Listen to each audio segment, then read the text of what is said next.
And we're live. Outstanding. Hey, everybody. Looks like we've got Jesus being Becky, obviously Average Jane. Thank you for being here. Chris in Virginia. We've got FG Stacker. Good to see you. I'm wondering if we got anybody that's a little bit further back in my list. We got Vegas. Imagine that. Pure Metals. At least he showed up early. That's good. Booty Girl Stacking's here. Nice to see you. We got Vegas. Imagine that. Pure Metals. Oops. We're still there. Maker. Wait, hold on. Let's get this party started here. With the T-Bird bottle opener. T-Bird's not here. Oh, T-Bird's probably at work, so he will hey, probably. Robert, good to see you. He always pops in a little bit later. Make sure you grab that cap so you don't step on it. Right. You guys suggest the headphones. I know that that's kind of an issue sometimes. As long as you can hear me, okay. Yeah, I can hear you fine. Yeah. Wonderful. Okay. How about out in the chat? Can you hear Dub okay?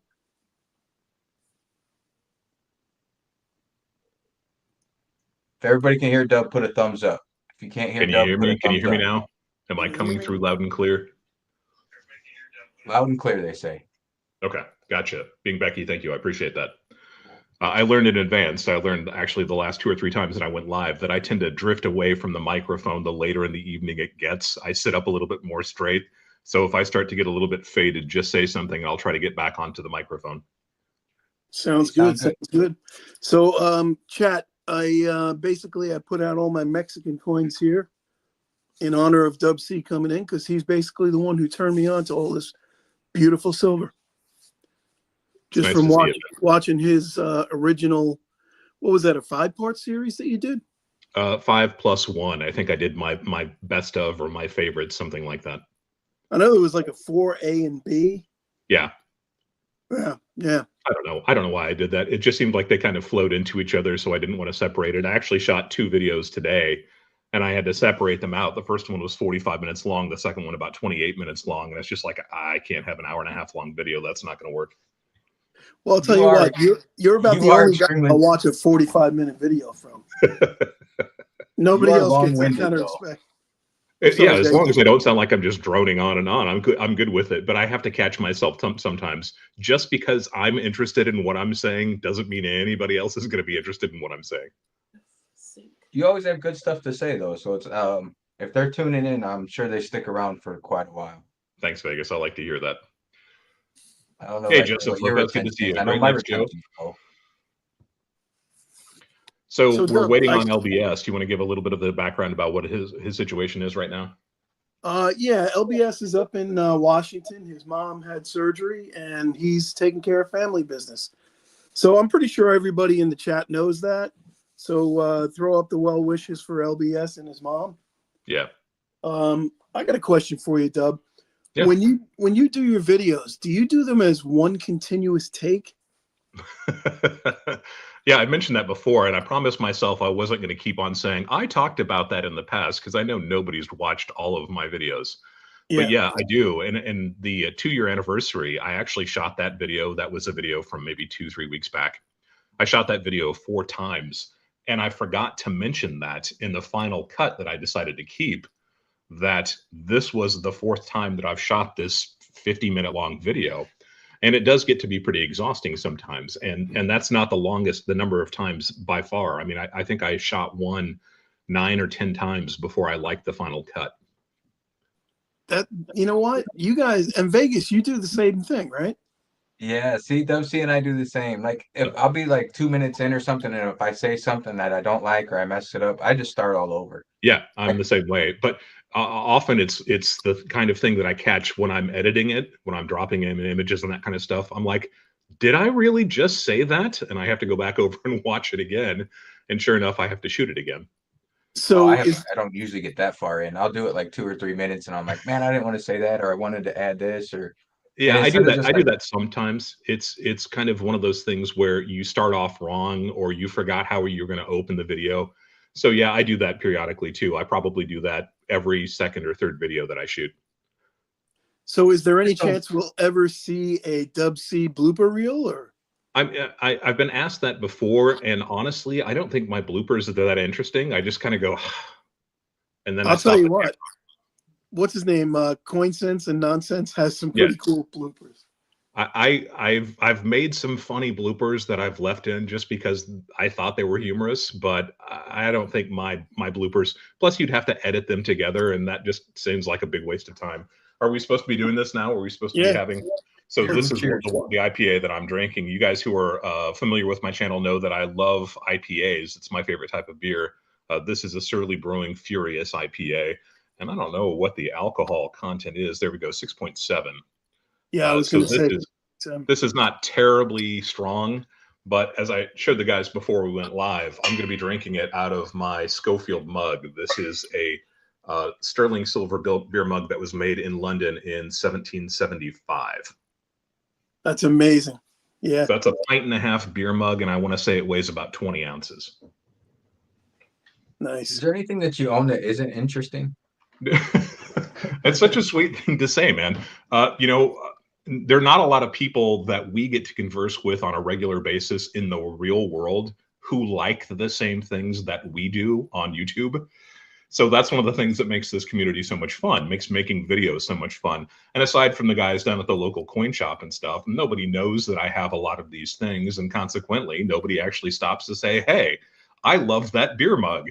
So it's kind of neat when we get to show pieces like this and people are actually interested in it. It's like, you know, this is the kind of thing that I own this. I've owned this since I want to say like 2009, maybe something like that, 2008. And I don't get to show it very often. It's not like I'm going to take it out to a bar or anything, but here's me pouring. So you said you traded gold for that? Yeah, for this one in particular, I found this through a dealer in London, actually just outside of London. And it was such a cool beer mug. And I'm not going to be able to show it very well because I just can't get very close to it. But this handle is so hardcore. It looks like something from Game of Thrones. This whole mug is big and beefy. Let me put and we can, I got we you can up on the full screen now. I don't want to do a face reveal just because I don't want to scare everybody, but there's the beer in the mug. And then there's we're doing this backwards too, right? There's the handle. So you can see it's just a really cool Game of Thrones looking, you know, knights in shining armor kind of beer mug. Nice. And this was from a distributor in London, and I was a little bit light in the wallet at the time, but I fell in love with this piece. But I had some precious metals, so I offered to trade him a gold Krugerrand and then two sovereigns, also two gold sovereigns, and that was going to be more than the value of the mug plus shipping. But I didn't want to break those coins. I couldn't really send him half of a Krugerrand or half of the sovereign. So what we wound up doing is once he got those pieces in the UK, I sent them express. He sold them, sent me the mug, and then the balance, which I want to say was a couple $100, he sent to one of my favorite charities in the UK. Oh, that's nice. And it came from both of us. So we kind of split the gratitude for having done that. That's awesome. really cool. Awesome. It's so good when you're drinking out of a silver beer mug. Oh, is it Kevin Hawthorne's birthday? Somebody's birthday, Kevin. Yeah. B. Taylor, good to see you. Bella's Forge, nice to see you. I know that we've already greeted a lot of the folks that are coming in, trying to be mindful of you guys listening to me, but you guys know that I just drone on and on. Yeah, drone away. Man. All right, let's do a toast. Mugs up. Yeah, let's do it. Here's Well, the Monday Night Medals. because I couldn't find any good IPAs, so I went with Peroni. It's all good, Cheers, man. brothers. Cheers. Cheers. Cheers. I like a Peroni. That's a nice beer to have when you're having Italian food. I found it at an Italian restaurant one time, and when I first moved out here like 18 years ago, there was only one place I could find it at. So I kept going to that same restaurant, and now it's everywhere, which is good. Yeah, it's a nice beer. It just works well with Italian food. It's like drinking a Negra Modelo along with Mexican food, or you know, a typical Mexican beer. Somehow it just makes the food taste a little bit better. That it does. That it does. So we got B Taylor, right? So B Taylor is coming in a couple. What do we say? 2 weeks down the road. Next Monday, right? Is it next Monday? Yeah, I guess it is because it's Monday now. So yeah, we got B Taylor coming in Cool. next Monday. Make a note of it. So Doug, you do solo lives and you do them very well. Like doing a solo live is hard to keep up with chat and show off everything. And you do that very well. I don't know if you have like a laptop set up when you do it or So right in front of me at the very tip of the Navajo rug is my desktop computer, so I can see what people are saying. So I've got my camera pointed at the rug, and then at the very edge of the rug is the computer, so I'm seeing the chat that way. Yeah, I always wondered how you kept up so good, because every time I make a comment, you like jump on it immediately. It's tricky. You know, I have a little bit of experience doing voiceovers and broadcast, that kind of thing. So I think maybe I've got the ability to do that a little bit. Being Becky, I agree totally. Dos Equis with Mexican food is a very nice thing. Oh yeah. We made a point many years ago when we were going out to the local Mexican joint. We would always ask the servers, who were all Mexican, what they would be drinking on that Friday or Saturday night, and we just went with whatever they suggested that they'd like to have. Yeah, I was my guys that work for me. They're all Modelo guys. There you go. So I guess you got to go with that. Yeah, nothing wrong with that at all. Mm. So how many coin shops do you have in your area? Could you say it plural? Locally, yeah. There's one that I'm frequenting, maybe not every day, but several times a week. There is one that's just a little bit outside of town. There are a couple of resale shops who sell this type of material. It's kind of a weird hybrid. And then there's one coin shop in town that I had a falling out with, and I will eventually do a show about. I'll do a video about, which is a shame, because it was one of my favorite shops and I got along really well with the owner. But this was kind of the thing that I don't think there's a whole lot of coming back from. So do you care to go into any detail, or? So the long and short, like I said, I'm sitting here drinking IPA on a Monday night. Thanks, guys. You're contributing to my delinquency. The long and short was that I needed to do an appraisal of my core collection for insurance. I use Hugh Wood Insurance for my collection, and I'd never had it insured before. I thought that my household insurance covered it, and it did up to a certain point. But once you get past a certain point, it didn't make any sense to do it. So I needed to have an independent appraisal, even though I've done appraisals before and I probably have more experience than most of the dealers that I know. I wanted it to be independent.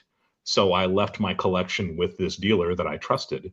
And it was the kind of thing where I had actually given him a spreadsheet with all of the details, the pertinent details, when I bought these pieces, how much I paid for them, where he could find comps, because I have some pieces in my collection that there are no comps for.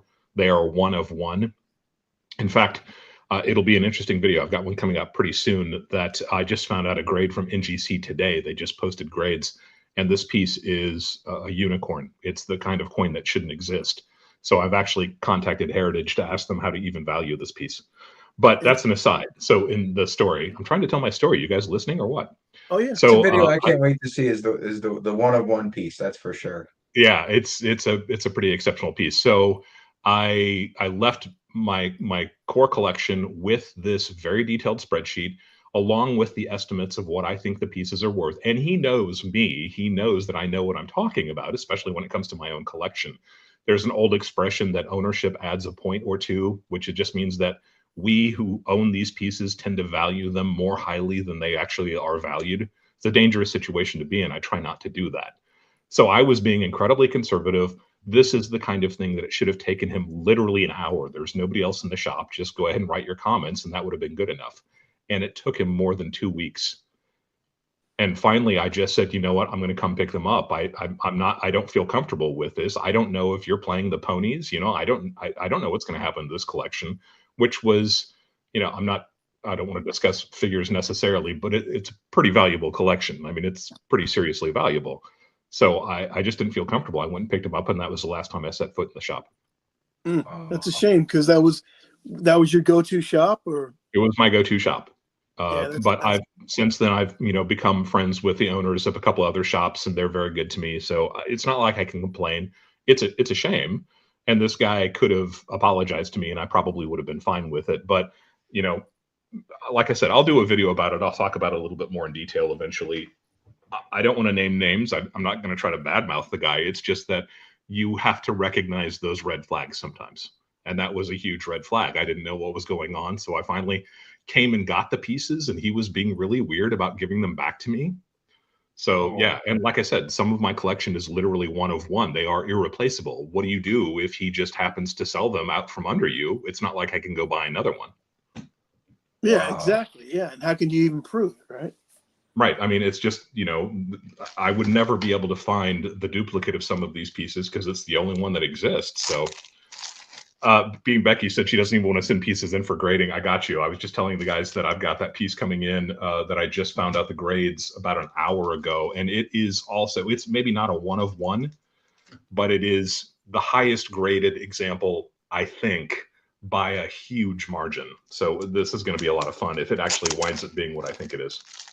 Wow, that's funny because who was it? Was it Silver and Cigars or whatever that was showing off the one he had graded, and then he like it's like, well, what's your most expensive, Doug? And I'm like, you can't go throwing around and try and compete with Dub C's collection. No, I mean, as I've told him before, and he has got a beautiful coin there. In my personal opinion, from the images that I saw I thought it was about a 50-50 chance that it would come back details. So the fact that he got it straight graded is amazing, and it's a huge coup. That is a fantastic coin, and it is a very rare coin, and it has some serious value to it. It's not the kind of thing that I would collect because to me, it's really very expensive bullion. But I'm not trying to Don talk it at all. It's a fantastic piece. He's incredibly fortunate, especially if he didn't pay very much for it. Then that's a coup. That really is a coup. It's a fantastic piece. Yeah, I think. Go ahead. I'm sorry. Was that one of the ones he said?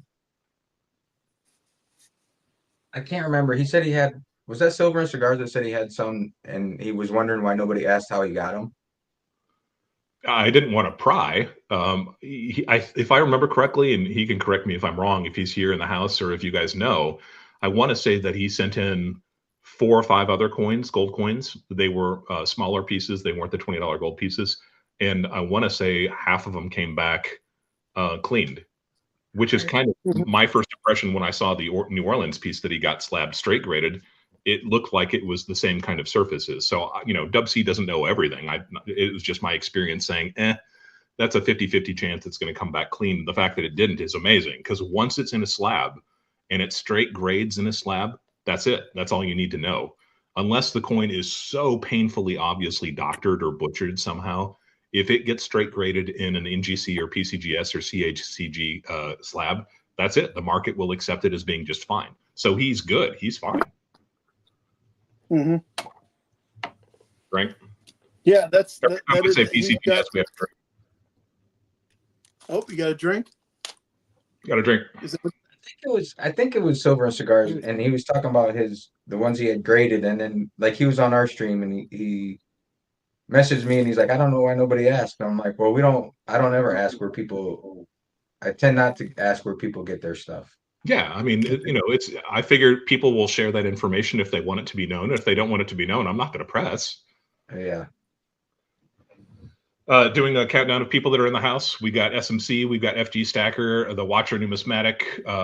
We've got Chris in Virginia, being Becky, Bellows Forge. Bellows Forge, thank you for filling in the blanks there. That's really nice. He's always great at moderating and adding links and everything. Yeah, I really appreciate that. That's really cool. Yeah. So when you first started stacking silver, what was your go-to? In terms of vehicles, the things that I was after? Yeah. I was like everybody. You walk in and it's just, ooh, shiny, let me buy that. There was no direction. I had no discipline at all. It was, hey, Kansas Kid, if we walked in with a handful of money and there were 5 rolls of Mercury dimes, that's what I walked out with. So it was really kind of scattershot, and it was whatever looked good at the time. And since then, I've tried to adopt a lot more disciplined way of buying things. It doesn't work, but I try. I give it a shot. Sobriety and Silver, good to see you. Pure Metals, good to see you. So you've refined and just Silver gone. Cigars has made it in yet? Hey, there you go. He must have heard his ears were burning. It could be. No, I haven't seen him pop up in the chat yet, so if he's here, good. Nice to see you, Silver Cigars. Yeah, I haven't seen him. So, Doug, take a look at this. Is it worth grading? Keep your screen full. It's a tough one to see just in these images. Is it the same one that you shared before? Yes. Yeah. So Probably.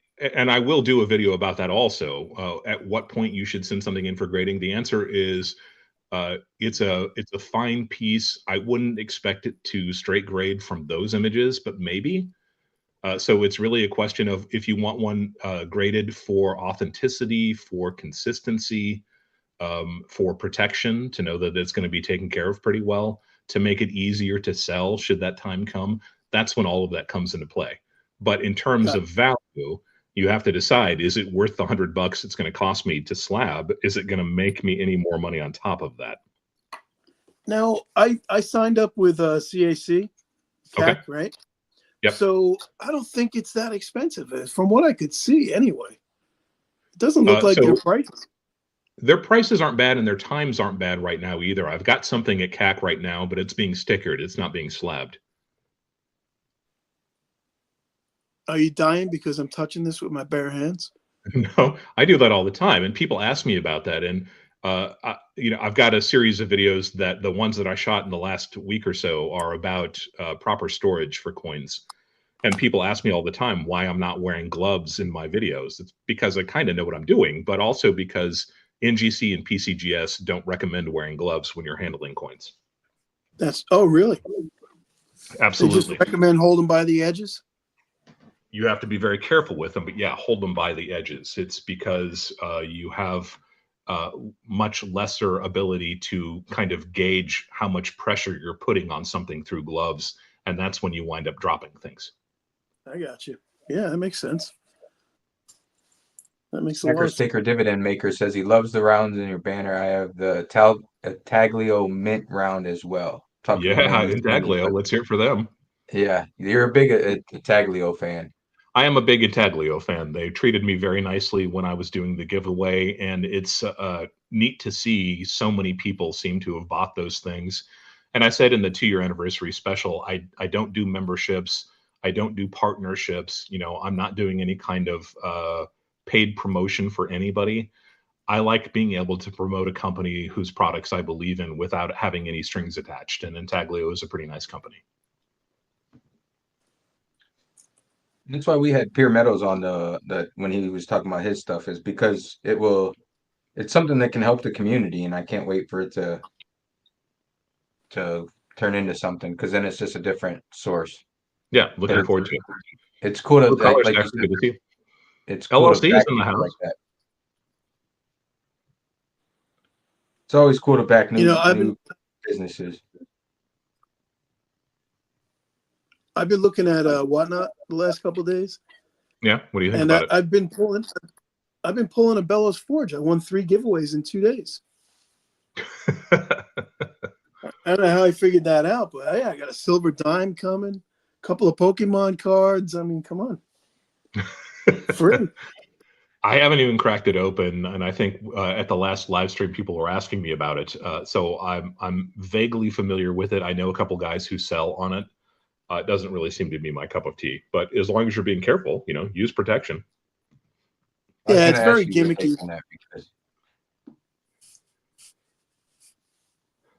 I was going to ask you your take on Whatnot, because Blue Collar's got me watching it. I watched it a little bit before, but I started watching it a little bit now. I don't understand how these people, I don't know. Like, these people were spending $40 for a generic Buffalo, and they were happy. I mean, if it's entertainment, I suppose, but I also have the luxury of having several spots in town that I can visit, and I do pretty well. Being Becky got her 5 peso coin today. Outstanding. Excellent. See, my one LCS just pissed me off too, because they had that I told you about it, the wrong. It was in a $10 pre-33 holder, but it was a $5 coin. So I took it back to them. They switched it out. I took Buffaloes in there to exchange for it. But then I was like, you know what? I talked to Blue Collar and I talked to my brother, and they're like, well, see if you can still get it, but at the price of the $5 piece. So I call them back and they're like, well, that was the $5 price. And I'm like, they said that was the value of that graded $5 coin. And I'm like, well, then you had it in a $10 slab and you knew you had it priced as a $5 coin, but they didn't say shit. Yeah. So it's just one of those things. There is a little bit of value to those. It's clever, and the fact that it had a CAC sticker too, didn't it? Yeah. So that's a little unusual. I don't think I've ever seen a mechanical arrow that actually had a CAC sticker on it. I suppose they just realized that nobody would mistake that for a $10 when it was a $5, if I'm correct, right? Yeah. So, I mean, it adds a little bit of interest. It gives you a good chuckle, but I've never been a fan of error coins either. I've never really seen the purpose of them. And I know there are people who collect lots of errors, and that's their area of focus, especially when you see pieces that have intentionally been made by workers in the mint to be errors, like striking coins on the wrong planchets. There are like a few Indian head cents that are struck on gold planchets. Those are really cool, but it would never happen in the real world. That was a manufactured rarity. So I've never really seen the purpose of things like that, even though I know there are people who do collect them. Yeah, when I got out of there with it, I was like, man, I'm like, this can't be right. And I'm like going through everything. I'm like, what the? And I was texting back and forth with Blue Collar, and then I was like, you know what? I was like in the middle of doing other stuff, and I finally went Hey, back and I was like, that's not right. it's just a neat piece, but you know, if it wouldn't have worked well in your stack, if it would have bothered you, that's the thing about a problematic coin. No matter what the reason, it's always going to be a problematic coin, and it will always just get under your skin and drive you crazy eventually. Good to see you, Crow Dragon Pirate. I wasn't expecting you tonight. Yeah, first time seeing Crow Dragon Pirate in here. Thanks for joining us. Nice to have Sobriety you. and Silver says he has a question. How do you guys feel about buying foreign silver coins? Not 1 ounce, but stuff from like Bahamas and ones that are different percentages of silver. Are they sellable to a coin shop? So, Spritey and Silver, thanks for the question. I did a video about those a couple, 3 weeks back, especially the smaller pieces, because I've done videos on crowns before, the larger silver pieces. I don't really stack a whole lot of newer pieces, regardless of who's made them. But I do think that there is a lot of interesting silver out there in terms of crowns and the smaller pieces that were made from 1800 to about 1930. So I do stack a little bit of that, but it's really almost more for entertainment. And it is difficult to sell. In my experience, dealers will pay less than its melt value, but the benefit is that you can often buy it for less than its melt value. You just have to be careful with it. Don't go too deep into it, I guess. Yeah, now that I've gone down this pre-33 rabbit hole, I'm getting nervous. Like I've been shopping, but I also did a little like Google research, and I see how much is counterfeited out there. So It's it makes something me you have to be nervous. careful about, right? But to be fair, there are counterfeits in every series. There are counterfeit Maples, there are counterfeit Krugerrands, there is counterfeit American Gold Eagles. There are lots of counterfeit Silver Eagles. So it's something that you need to be cautious with no matter what it is that you're buying. But I think as long as you're being careful and not going into it too deep, it's fine to collect pieces that are interesting. If it keeps you motivated in stacking, it's never a bad thing. Just don't go too deep. Beer. Bluer, yeah, I'm not a big drinker, and somehow I've already finished my first beer. That's awesome. It just tasted so good today for some reason. I don't know. I hear We'll you. have to go downstairs and grab another. Blue, are you still with us? He's muted for some reason. Keep an eye backstage to see if Liberty shows up. He said he would be able to join us. He didn't say when. I sent him a text. Oh, wait. Oh, he says he can't make it. Okay. Oh, that's too bad. Yeah, he's had his plate full, that's for sure. Blue Collar, if you can hear me, you're muted. Oh, okay. There we go. I was wondering why nobody was paying attention to me. I was like, I thought I faded into the woodwork. I was like, holy shit, and nobody gives a shit what I got to say. Who cares? So Oh, nice. I was in the coin shop today, and this happened. A couple of GSAs. Those are nice. Are they CCs? They are. Nice. Really good pieces. I've had so many of those, and they've passed through my hands, and I don't have a single one of them anymore. Yeah, I actually got these through a trade. I don't want to spill too much of it because I want to make a video of it. But Yeah, you always got to make a video. Only 25 people are going to see it. So, but yeah, I traded 20 generic buffaloes for these two. I think that's a pretty good deal. Hell yeah, I think that's a great deal, considering what I paid for the buffaloes. Oh, there you go. Nice conversion then. And you Yeah. can send those to NGC and they'll sticker them. Oh yeah, that's the plan. I'm going to send them to CAC though. Oh, CAC stickers them too. I wasn't aware of that. Makes sense though. They do. I would rather have it a CAC than an NGC, to be honest. Yep. Yeah, I got about 9 coins that I'm going to send in. 3 of these. I'm going to send that gold piece in. Cool. And I got a couple of fancy schmancy Morgans somewhere. Oh, over here. I picked up a couple of Morgans that would grade out, but they were just in 2x2s. And I mean, I think they're real nice pieces. Hard to see it because it's in plastic twice. They look uncirculated. So Yeah. Slight chance of cleaning, but from the looks of that, I would say that's a 62, 63. Yeah. This one's got a little black Dark mark. spot. Yeah. You can clean those. Yeah, no. I bet you, honestly, I bet I could dip that in the Blue Magic and they probably wouldn't even know it. I wonder if I should do that as an experiment. I actually got a piece of bullion not that long ago that I treated with 4 different compounds, and it came out looking amazing. Now, you did a video on that. So I did a video on acetone. Right, and I never got to see the second part of that video. So in that video, I actually dipped 5 8 reales, I think, First Republic, and then also 1 Spanish colonial, and it definitely improved them. Right. Okay. And that was just in pure acetone? Pure acetone, yeah. And that has no effect on the mint luster or anything like that?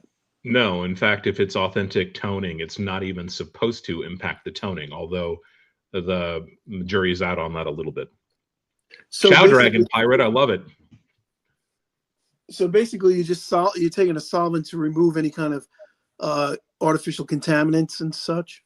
All the organics wash off of it with acetone. Sometimes it takes a while. You have to leave them in for a day or 2. Sometimes it can be as quick as a couple of minutes. Really? Yep. Amazing. Acetone is strong though, right? Acetone is strong, but it's also essentially what's in nail polish remover. So it's the kind of thing that women and probably some men have been dragging across their fingernails and inhaling during the process for decades. So right. It's nasty stuff. And I wouldn't huff it for anybody's, but it's probably a little bit more safe than most people realize. Nice. So have you ever cleaned a coin with nail polish remover? Only pure acetone. It's tempting to do it with nail polish remover, but there are also other compounds and scents and things like that. Flavorings, colorings, exactly. So you want to use the pure stuff, and I use. I think it's called Sunny Vale or something like that. You get it at a big box store. You get it at Home Depot, and it's like $5 for a pint. Yeah, that can't really. You know what? We in the flooring business, we used to use acetone to clean like laminate flooring, things like that. LLC just said that he uses it in carpentry every day. So I mean, you want to be in a well ventilated area. It's incredibly volatile, so it evaporates almost instantly, especially off of a coin. Some people like to dip their coins in distilled water afterwards, and you don't want to use the same acetone over and over again, because if it's removing PVC, there's a good chance to get residue on the 3rd or 4th or 5th coin that you dip it in. Mm-hmm. Yep. Nice. So Vegas, what was? I know what I wanted to ask you about. So you're the Stone Roses guy, right? So, were you into punk music when you were younger? Or? So I've always been into music. I am maybe not quite as old as some people think I am. It's just that I started collecting when I was very, very young. But yeah, I was a hardcore punk in high school, and I've always liked British music, particularly the Manchester music scene. So that would be groups like the Smiths, New Order, and Joy Division, and Stone Roses. Nice. So yeah, we were speculating on your age, and Dennis and I are LBS and I are the same age. Oh, he doesn't care. He says his full name. Yeah, he does. But yeah, we're the same age. We're within 6 months of each other. And then Vegas is he's a little bit in the younger generation. Yeah, he's what, 1920? I think you guys are in your upper 50s. I'm somewhere between all of you. Let's put it that way. Yeah, that's what I figured. Somewhere around 50-ish, 49-ish. That was my speculation. Yeah, I'll leave it at that, and I'll talk about what I do for a living also. Yeah, so what do you do for a living? So it was funny. So we LBS, Blue Collar, and I, we have a group chat, and we chat all day long pretty much. But we were going back trying to find questions to ask you, Dub. And so how did you hear about this position? What position? We were going back and forth so much. Somebody said, "What is this? A job interview for Dub C?" And then somebody's like, "Yeah, we got to ask him how he heard about this position." That's pretty funny. Folks have been asking me to do live streams with them since really early on. I want to say that Long Live Coins asked me a long, long time ago. And I've always been reluctant to do it because I wanted to feel like I had something to contribute. And you guys know full well, the people that are in the live stream who don't have YouTube channels, it's tricky. This is not an easy thing to do. It's not an easy thing to do well, let's put it that way. And not that I think that I'm great at doing it, but I want to try to present the best person, the best face forward that I possibly can. So I was reluctant to do a live stream with anybody until I got a little bit more used to it. But 2 years of doing this, I think I do okay. I know I'm not perfect, and I know I make mistakes all the time. Like I said, I have to shoot videos 5, 6, 7, 8, 9 times. Yeah, but in the live streams, you're very good in the live streams. Thank you. I appreciate that. Yeah, you keep it moving. There's no dull moments, and you're constantly interacting with the chat. It's a lot easier to interact with the chat, I think, when you're solo, because that's all you're really doing. You're talking with the people in the chat, whereas we're kind of chewing the fat together.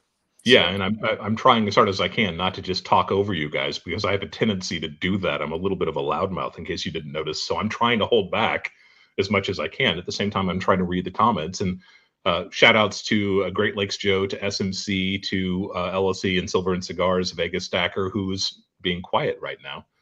LLC says he'd still love to get me on. That's great, man. We'll do that. And then, we've talked a little bit about Ren Stacks, who is a 14-year-old kid who does this, and he's asked me to be on his show, and several other people have too. So I'm trying to parse it out as much as I can so nobody gets bored of me. Let's put it that way. SMC, I appreciate your comment. That's very nice to hear.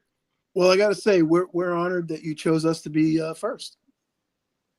Is it because we hassle the shit out of you all the time over? No. It was the fact that there's 3 of you, and I thought that would be kind of a nice way to do it. And I'm a little bit disappointed that LBS isn't here. But if he's got issues with his mom, totally understand it. That's the most important thing. Yeah. Oh, absolutely. Quiet Observer, that is Ren Stocks, and unfortunately I can't. But maybe Bella's Forge if he's able to. And I think it's Ren Stocks 5, 6, 7, 8 or something like that. He's got a few numbers after it. Crow Dragon Pirate says that you're showing off your beer can. This is one of a dozen, man, and this is just an average piece, but it's a nice one. It's a very nice one. 1775, made in London. And in case you wanted to see it, those are the hallmarks. Cheers. Yeah, we are highly grateful that you joined us. I know we've been talking about, we're trying to find like people to get on here with us and everything, and you were one of our holy grail. You were our big fish. It's funny because I'm so comfortable with everybody that's in our community, and there are dozens and dozens of us. I think we interact pretty well. Like I always say, everybody has kind of a different take on things. Nobody tends to be kind of a jerk, with a few exceptions. But there are guys out here who have 100, 200,000 subscribers, and I'm just like, I don't even know what that would be like. That would just be so weird. That would monopolize so much of your life. And it's great. They probably literally make enough money that, maybe it's not a full-time job for them, but it's got to be pretty close. I would imagine so. Yeah. I mean, how do you even interact with chat? Right. I mean, we're lucky to have 20, 30 people with us today. That's awesome. Thank everybody who's joined us tonight. This is a lot of fun. But when you've got 1,000 people talking to you at all at once, I just don't even know how it happens. Oh no, it goes by so fast. It's like, how do you find it? You just have to reach out and grab one thing. I think Crow Dragon says that he found a 1776 London spoon. That's awesome, man. That's really cool. That's the kind of thing that's like a once in a lifetime experience, I think. He said he thought it was fake for a second. Ooh, that's a roller coaster. Yeah, that's really cool. And I'll do a video eventually about reading British hallmarks, the techniques that I use, because there are some techniques that you kind of have to use. All of my pieces in my beer can collection, my beer can, C-A-N-N, and not all of them are cans, some of them are tankards. All of them date from before 1776, with one exception. So I've got, I want to say, about a dozen of them. And one of them is just a little bit later than that, but the style of it was so amazing that I had to have that example. And then a few months later, I actually found the same example in a better piece that predated that one. Nice. So where do you find these things, though? So most of these pieces come from a shop called Wax Antiques. If anybody wants to pursue these, they are in the London vaults, the silver vaults. There's a huge underground system of vaults in London that were designed, I think, during World War II to protect against bombing raids. And they're like essentially bank vaults that you walk through. They have windows and stalls inside of them, little shops. And Wax Antiques is one of the people that I like the best. They tend to have the very best prices for pieces like this. Nice. So let's see, are there any questions in the chat? Are they 925? That was one question. Yeah, so almost everything that's made in the UK is sterling silver. That's literally where the alloy comes from, the name sterling silver.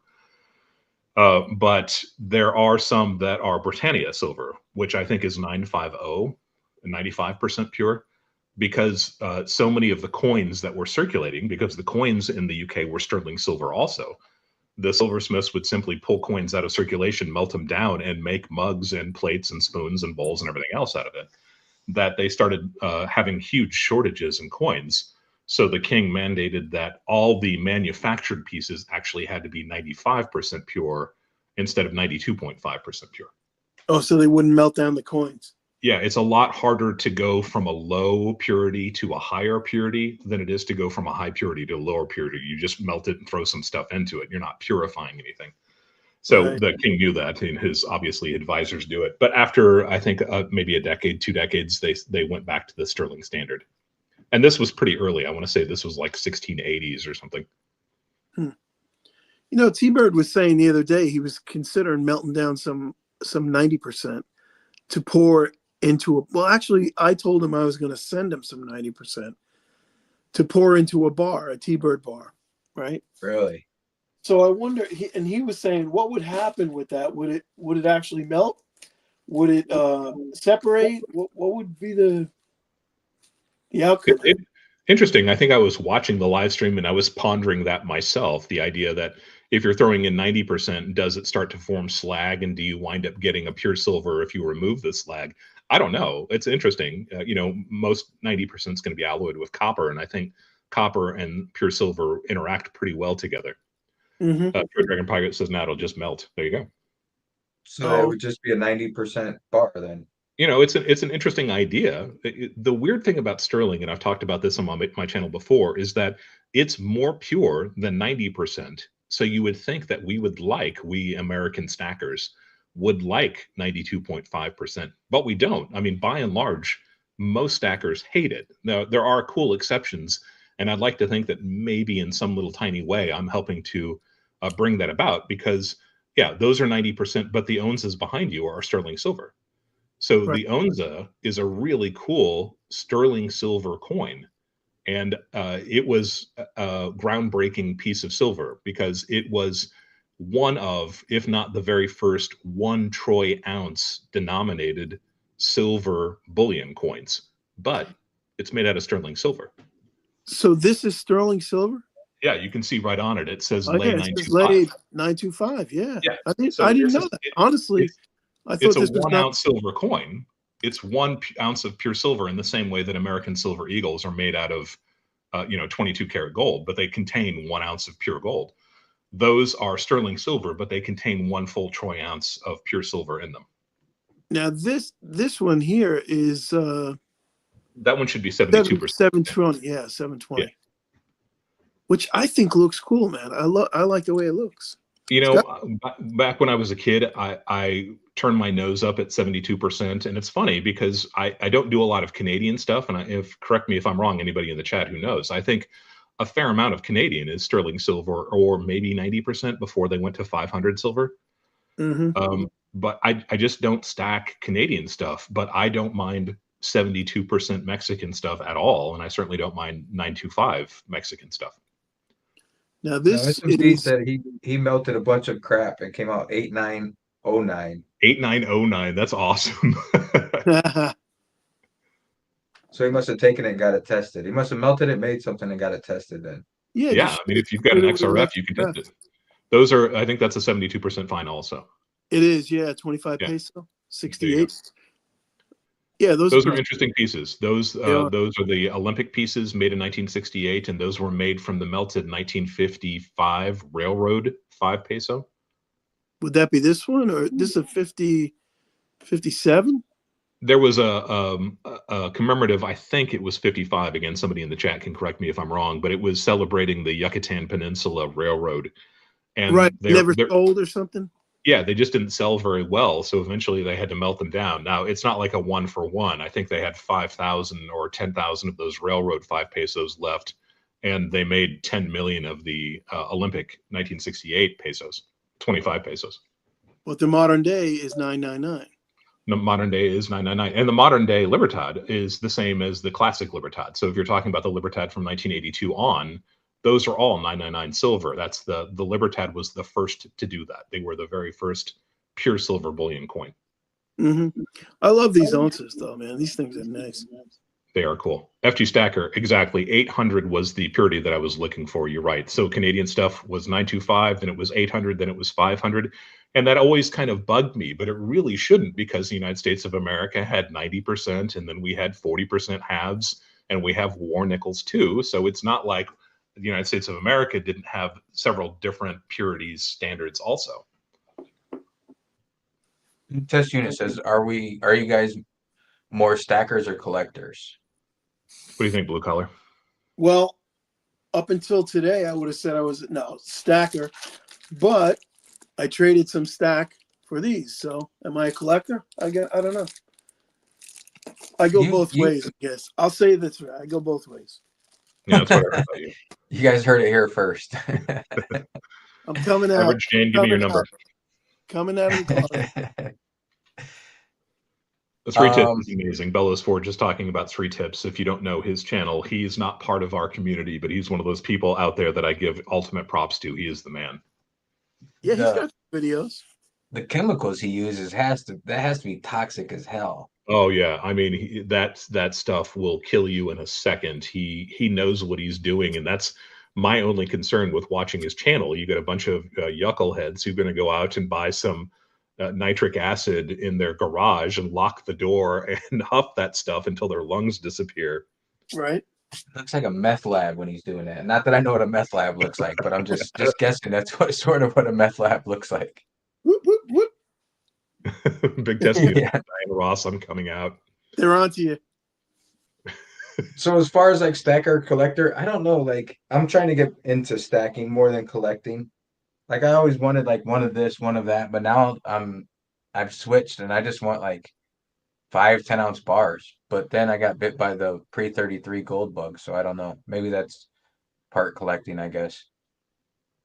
I think there's something very nice about pursuing the pieces that excite you. I think there's something very pure about that. And like I said, when I first started doing this, it was scattershot. It was whatever I walked in and saw and grabbed the first. But then you start to realize it doesn't make sense to have 40 rolls of 90% silver dimes and no silver bars or no gold coins or no gold bars. So I became a lot more systematic with it. Well, me, I mean, I used to buy generic buffaloes, eagles, and lately I've been trading that stuff for cooler stuff like the GSAs. Yeah, and I think that's fine. I think that's a maturing way to stack. I think most people start the same way that I did, and probably you guys and everybody who's watching. you don't know what you're really after until you experience what it is that really excites you. But then you start to kind of home in on what it is that you really want to. You start to focus a little bit more. And I'll be talking about that in the series of videos where I start talking about my core collection. Crow Dragon Pirates, as a friend of his, is in the refining forums, and occasionally somebody just never posts again, and it turns out that they've died from refining precious metals. Yeah, that's pretty nasty. Be careful out there, folks. This is not something to play around with. Yeah, I'd imagine you better research that before you go pouring chemicals together. Rob's Numismatic Archaeology, good to see you. Chris in Virginia, I think we gave you a shout out before. Crow Dragon Pirates trying to monopolize everything like always. LLC, good to see you again, man. And yes, I will definitely join you. That would be fun, especially since we both share the affinity for ancient coins. That's cool. So B. Taylor says, a collection that's turned into a stack. Why not? Yeah, I think mine's kind of gone the other way. Mine's gone from being a stack that's turned into a collection. Yeah, yeah. Well, but, I mean, yeah, in the beginning, I was just all about the, generics and sovereign coins. The first things I bought were, like I said, Buffaloes, Eagles, Britannias, Canadian Maple Leafs. I bought a freaking tube of Philharmonics. I can't even remember what else. A couple of other sovereign coins. And then I just started kind of like, LBS is really what triggered my love for the vintage stuff. I think he gets everybody hooked on vintage stuff. Yeah, and now it's like, all right, how much vintage stuff can I find? I just went and picked up a couple more pieces today. I think I mentioned in my last live stream that I picked up 100 ounces of silver last week. Did you? I did. Yeah, you did mention that. What did it consist of? If you'll have to wait for the video. Okay. Fair enough. It's very, very, very good and very interesting stuff. At least I think I am. It is. I'm still researching it, but the more I find out about it, the more I'm just like, holy crap. Because I actually bought, this was a group of bars, and I bought them and actually told my dealer, the dealer that I bought them from, I can't buy this entire group. And then I went back and I was like, you know what? I'm going to buy some of these, but I'm going to flip some of them too. And then I just realized I can't do that. So I'm an addict and I'm a junkie. I could have let some of these go through my hands, and I think the amount that I would have made off of them would have, like, I could have sold less than half and paid for my half for free. Couldn't do it. Been there, done that. It's tough, man. Yeah. Man. See, I don't know. Like, there's very few pieces I think that I have that if I could double up on them, I would probably sell them in a heartbeat. But there's some pieces that I would not do that with. Cheers. Cheers. I'm just about out of beer. I think I've got about 2 ounces left. I'd jump up and get another one, but it is a Monday night. What are we doing? I'll be back. I got to grab one. Speaking of, mine's been empty for a while. You only live once. Well, when you have to get up early in the morning, it's not that much fun. The bug of PMs, get to 100 ounces of silver, most mistakes, then 300 ounces, then 400 ounces, then a GSR trade, 76 to 1, and then the gold bug hits. Big test unit. I think you got it right there. I don't personally play the gold to silver ratio. I know a lot of folks do, and I know that Blue Collar and Vegas have both asked me about it in the past. But I definitely see the advantages of doing that. And I'm very fortunate. When I first started stacking, silver was stupid cheap. I mean, we're talking $4 or $5 an ounce.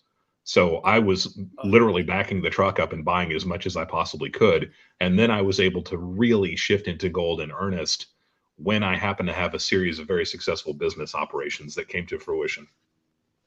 So in the beginning, what could you buy a silver dollar for?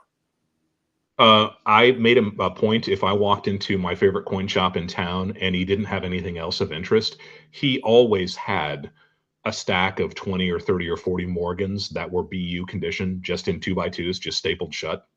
So I would always walk out with one of those, and I doubt I ever paid more than $15 for one. Mm-hmm. And that's an uncirculated. Those would probably be a 62, 63, 64, somewhere in there. Nice. Yeah, that one guy. Remember that one guy at the show Vegas with he had a monster box lid, a Eagle monster box lid, filled to the rim with BU Morgans. Were they just clanging around? Yeah, just clanging around in the lid, and pretty much most of the show there was somebody sitting down with that in front of them, and they were going through with their list, checking to see what was Isn't if that they had anything that they needed. the crazy things you see at major shows? That's just crazy. That's nuts. But I mean, it just happens. You wouldn't believe it. Somebody's sitting there telling you that. You're like, yeah, right. But then you see it. It's kind of crazy. Yeah, Well, that's, Rob, numismatic archaeology, we learn as we go. I know I made tons of mistakes getting into my coin channel. Yeah, absolutely the truth. I think everybody has made mistakes. It's okay to make mistakes as long as you learn from them. And as I've said before on my channel, in my videos, everybody who is joining this community for the first time, if you're kind of new to this, you get to learn so much from the mistakes and the victories of all of us who have channels out there. Not everybody's going to lead you in the right direction. Certainly, people can disagree with me in my opinions and stuff like that. But the fact that you can sit down and watch the opinions from 5 or 6 or 8 different stackers who all have a slightly different technique, who have a little bit of different history, it is such an invaluable resource. And it was one that I didn't have. I mean, I made the mistakes because there was nobody to tell me, hey, don't buy that. Don't be an idiot. well, Crow Dragon has a question for you. Do you ever find yourself walking away from a coin because you can't square current prices with what it used to be?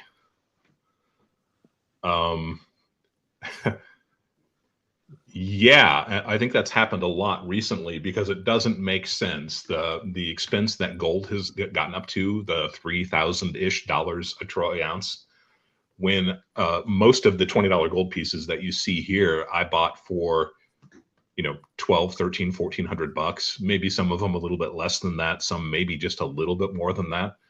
And now those pieces, even though pre-33 is essentially on sale now compared to a lot of things, you're still paying so much more money than it seems like those should cost when you're used to seeing them for 1300 bucks and people are asking 2800.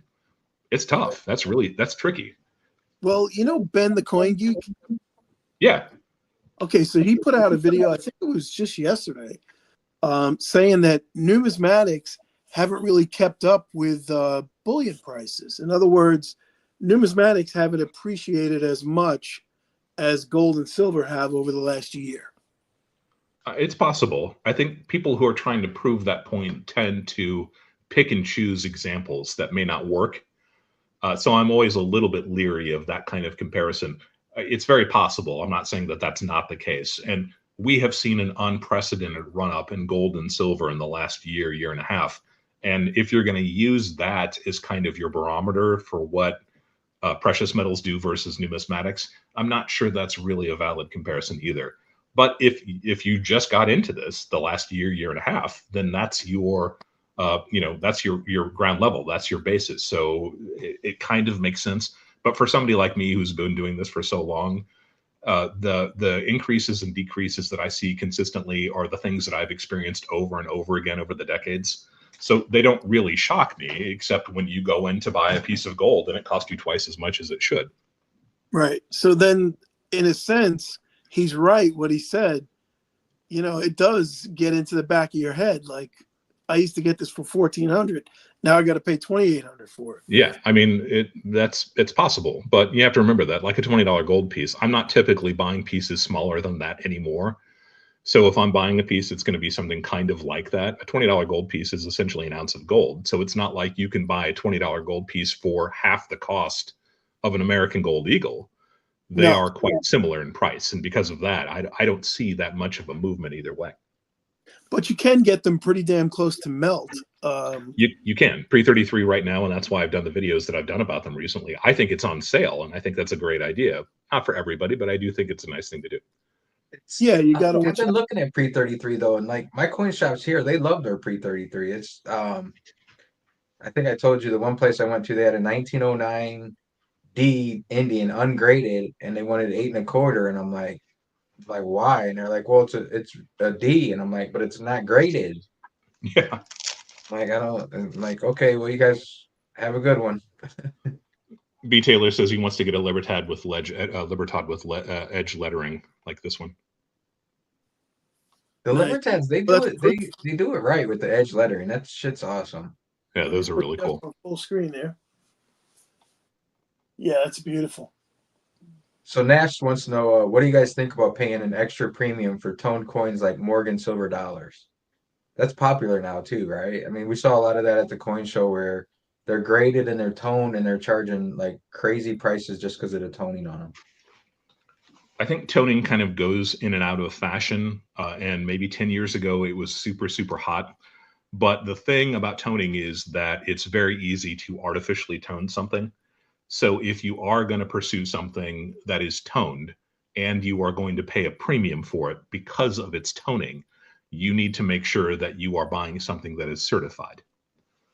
So don't buy a raw Morgan dollar for $600 because it has really beautiful tone on it, because somebody could have made that an hour ago with a map gas torch and a bottle of iodine. It's not difficult to tone coins. And if you are kind of new to coins, especially, and you don't know what naturally toned coins should look like, it's very easy for you to fall into the trap of thinking, wow, that's beautiful, I'm going to pay a lot of money for it. Don't get me wrong. If you like it, you like it. There's nothing wrong with that. The problem is when you go to sell it, and the next person to buy it from you won't touch it because they can tell it's been artificially toned. So nothing wrong with toned coins if that's what you like. I have quite a few nicely toned pieces in my collection. But especially if you're new to it, make sure you're buying those pieces that are already graded by NGC, PCGS, or CACG. Yeah, I see that a lot at the shows where guys will be like, "Oh, this is a toner." So what? Yeah. I like my coins blast white. And there's nothing wrong with that. A lot of people feel the same way. They don't like toned coins at all. And I have to admit, for the longest time, I was one of those people. I was like, toned coins, who cares? And then you start to realize one day that half of your collection is toned coins, and you're like, well, I guess I should shut my mouth then.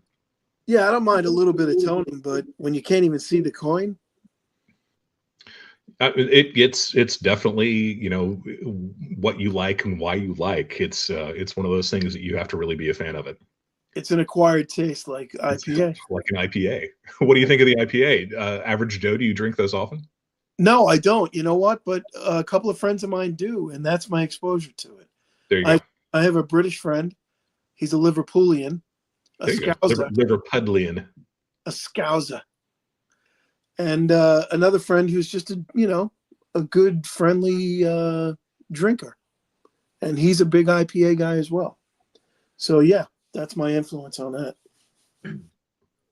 LLC says, show them your Eagle toner, Dub. I'm trying to think of what that is. Well, I know what we really want to see is that $30,000 gold coin you got. I never said it was a gold coin. Hey, so I mean, that just kind of reminds me. You didn't say it was a gold coin. I never said it was a gold coin. I remember he said that he made that point that he didn't say it was a gold coin. You're right. You can look right now on eBay, and there are two examples of this coin in the $15,000 range. What? Yeah, there's one that just got listed recently for $8,000, but I think that seller is a little bit questionable. They only made 900 of these, and there are only, I want to say, 6 or 8 that have ever been graded 69. There's nothing graded higher than that. So this is a $15,000 or $20,000 coin right here. What? That's a $20,000 coin? Let's call it a $15,000 coin on a good day, right? You can find a couple examples on eBay right now for $12,000, $13,000. Unreal. That's awesome. I guess there's a lot of people out there with a lot of money that like their collectibles. So this is the first year that they made Libertads. This is the first time that they made proof Libertads, and they only made 900 examples. Right. So it's first year issue. I get it. I see it. And it's a PCGS 69, and it's a decant. Yeah. So I mean, it's literally the highest grade. I still don't think there's a 70 out there. I could be wrong. I haven't looked at the population reports in quite a while. So now I'm guessing you do the. Well, you talk about the Red Book a lot. Do you have I'm guessing you're assigned to like the gray sheet and everything. You pay for the membership for that? I don't. When I'm checking, again, I kind of sound like an ass and a know-it-all, and I suppose you wouldn't be wrong if you called me that. But I don't. I'm not into common American coins that much, so gray sheet doesn't make a lot of sense for me. When I'm buying something, it's usually something that's kind of strange or weird, and that's not the kind of thing you're going to see in the gray sheet. So for that, I use auction results most of the time. So eBay auction results, or eBay auction results sometimes, but often I default to Heritage. Yeah, okay. I was going to say you mentioned Heritage a lot. So Pure Metal says, do you think a lot of artificially toned coins get past the grading companies? Not the grading companies, no. Or get a Certainly, pass from certainly the some grading of them do. There have been a couple of different hoards that have been submitted over the years. There was a hoard of nickels that was submitted in the 1990s. I think they were called the Blue Ridge Hoard or something like that. I could be completely forgetting it and mixing it up with something else. After all, I've had an IPA this evening. But it turns out that those pieces were almost all artificially toned. There was a series of original green holder, OGH holder, PCGS, and I want to say it was mostly commemorative half dollars, maybe 15 years ago, that it turns out that in the right conditions, you literally would cook those and it would impart a beautiful golden tone over the surface of these silver coins. And suddenly somebody had 20 or 30 of them and everybody thought it was the most amazing thing ever until they realized that this was after they had been graded. This person was doing what we now call gassing, where you can kind of inject gases that will tone coins artificially. So the really sophisticated third-party graders, the reason that I only talk about PCGS, NGC, and CACG really is because they have sophisticated electronic equipment. They actually call it the sniffer, I think, for PCGS, that can tell on a molecular level if something has been artificially toned, whether it's from chemicals or heat or anything else.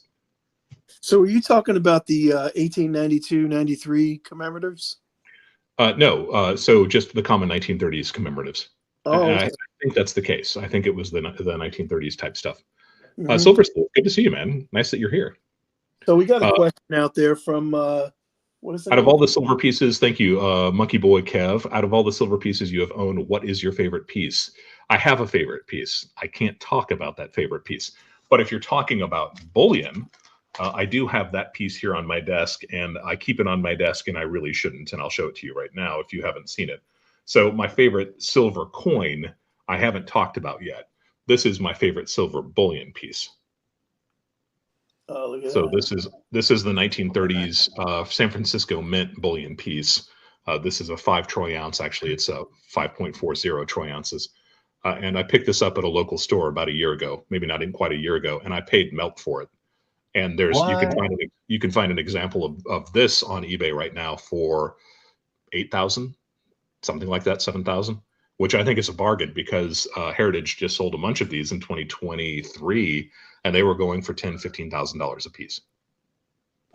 Blue collar, Dub might have a better hookup than you do. A lot of the vintage that I do buy, I get it like $1 over melt. Yeah, I mean it's out there. Sometimes you really have to search for it, and that's why I'm always saying that Dubsy's Choice on my channel, in my videos. People act like, where do you get these things? I get these things because I'm consistent, I'm persistent, I'm polite, and I pay with cash. And that's really all it takes. You've got to have a nice dealer who takes in a nice collection of stuff. If they don't have it, you can't buy it. But I have been persistent about this for decades, and most of my best pieces I pay melt for, or very close to it.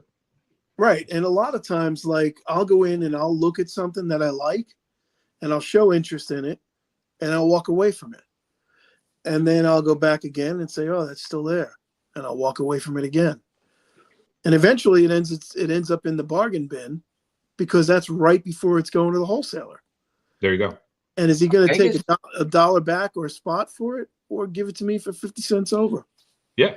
Vegas must be a different market because I go to the one coin shop, Sahara Coins. You've been there, Blue. Yeah.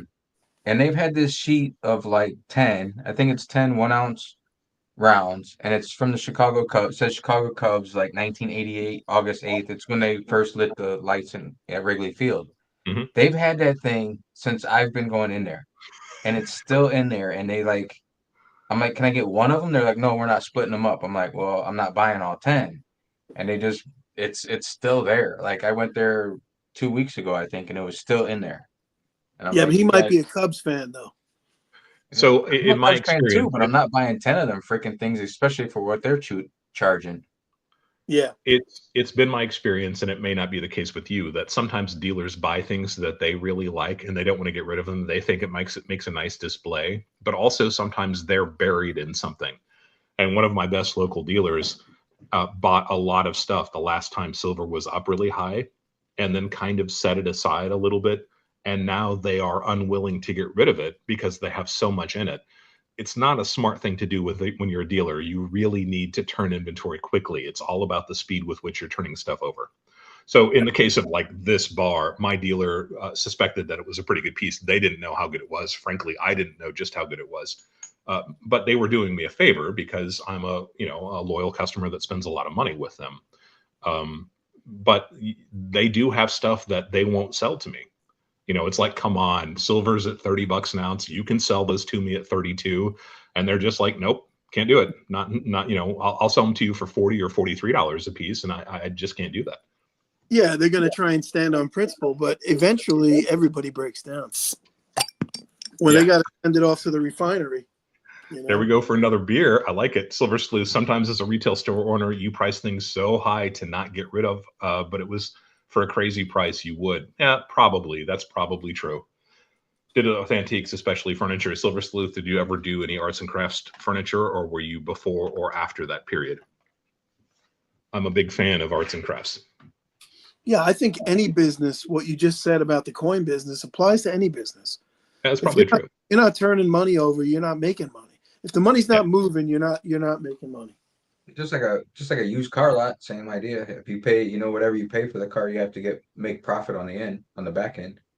Silver Sleuth said yes, he's a huge oak guy. So Roycroft and Stickley and Limbert, I've got some really nice pieces of that, and I was buying them back in the day, and the prices skyrocketed, and now they've of course crashed completely. But I'm not getting rid of it. I like the stuff too much.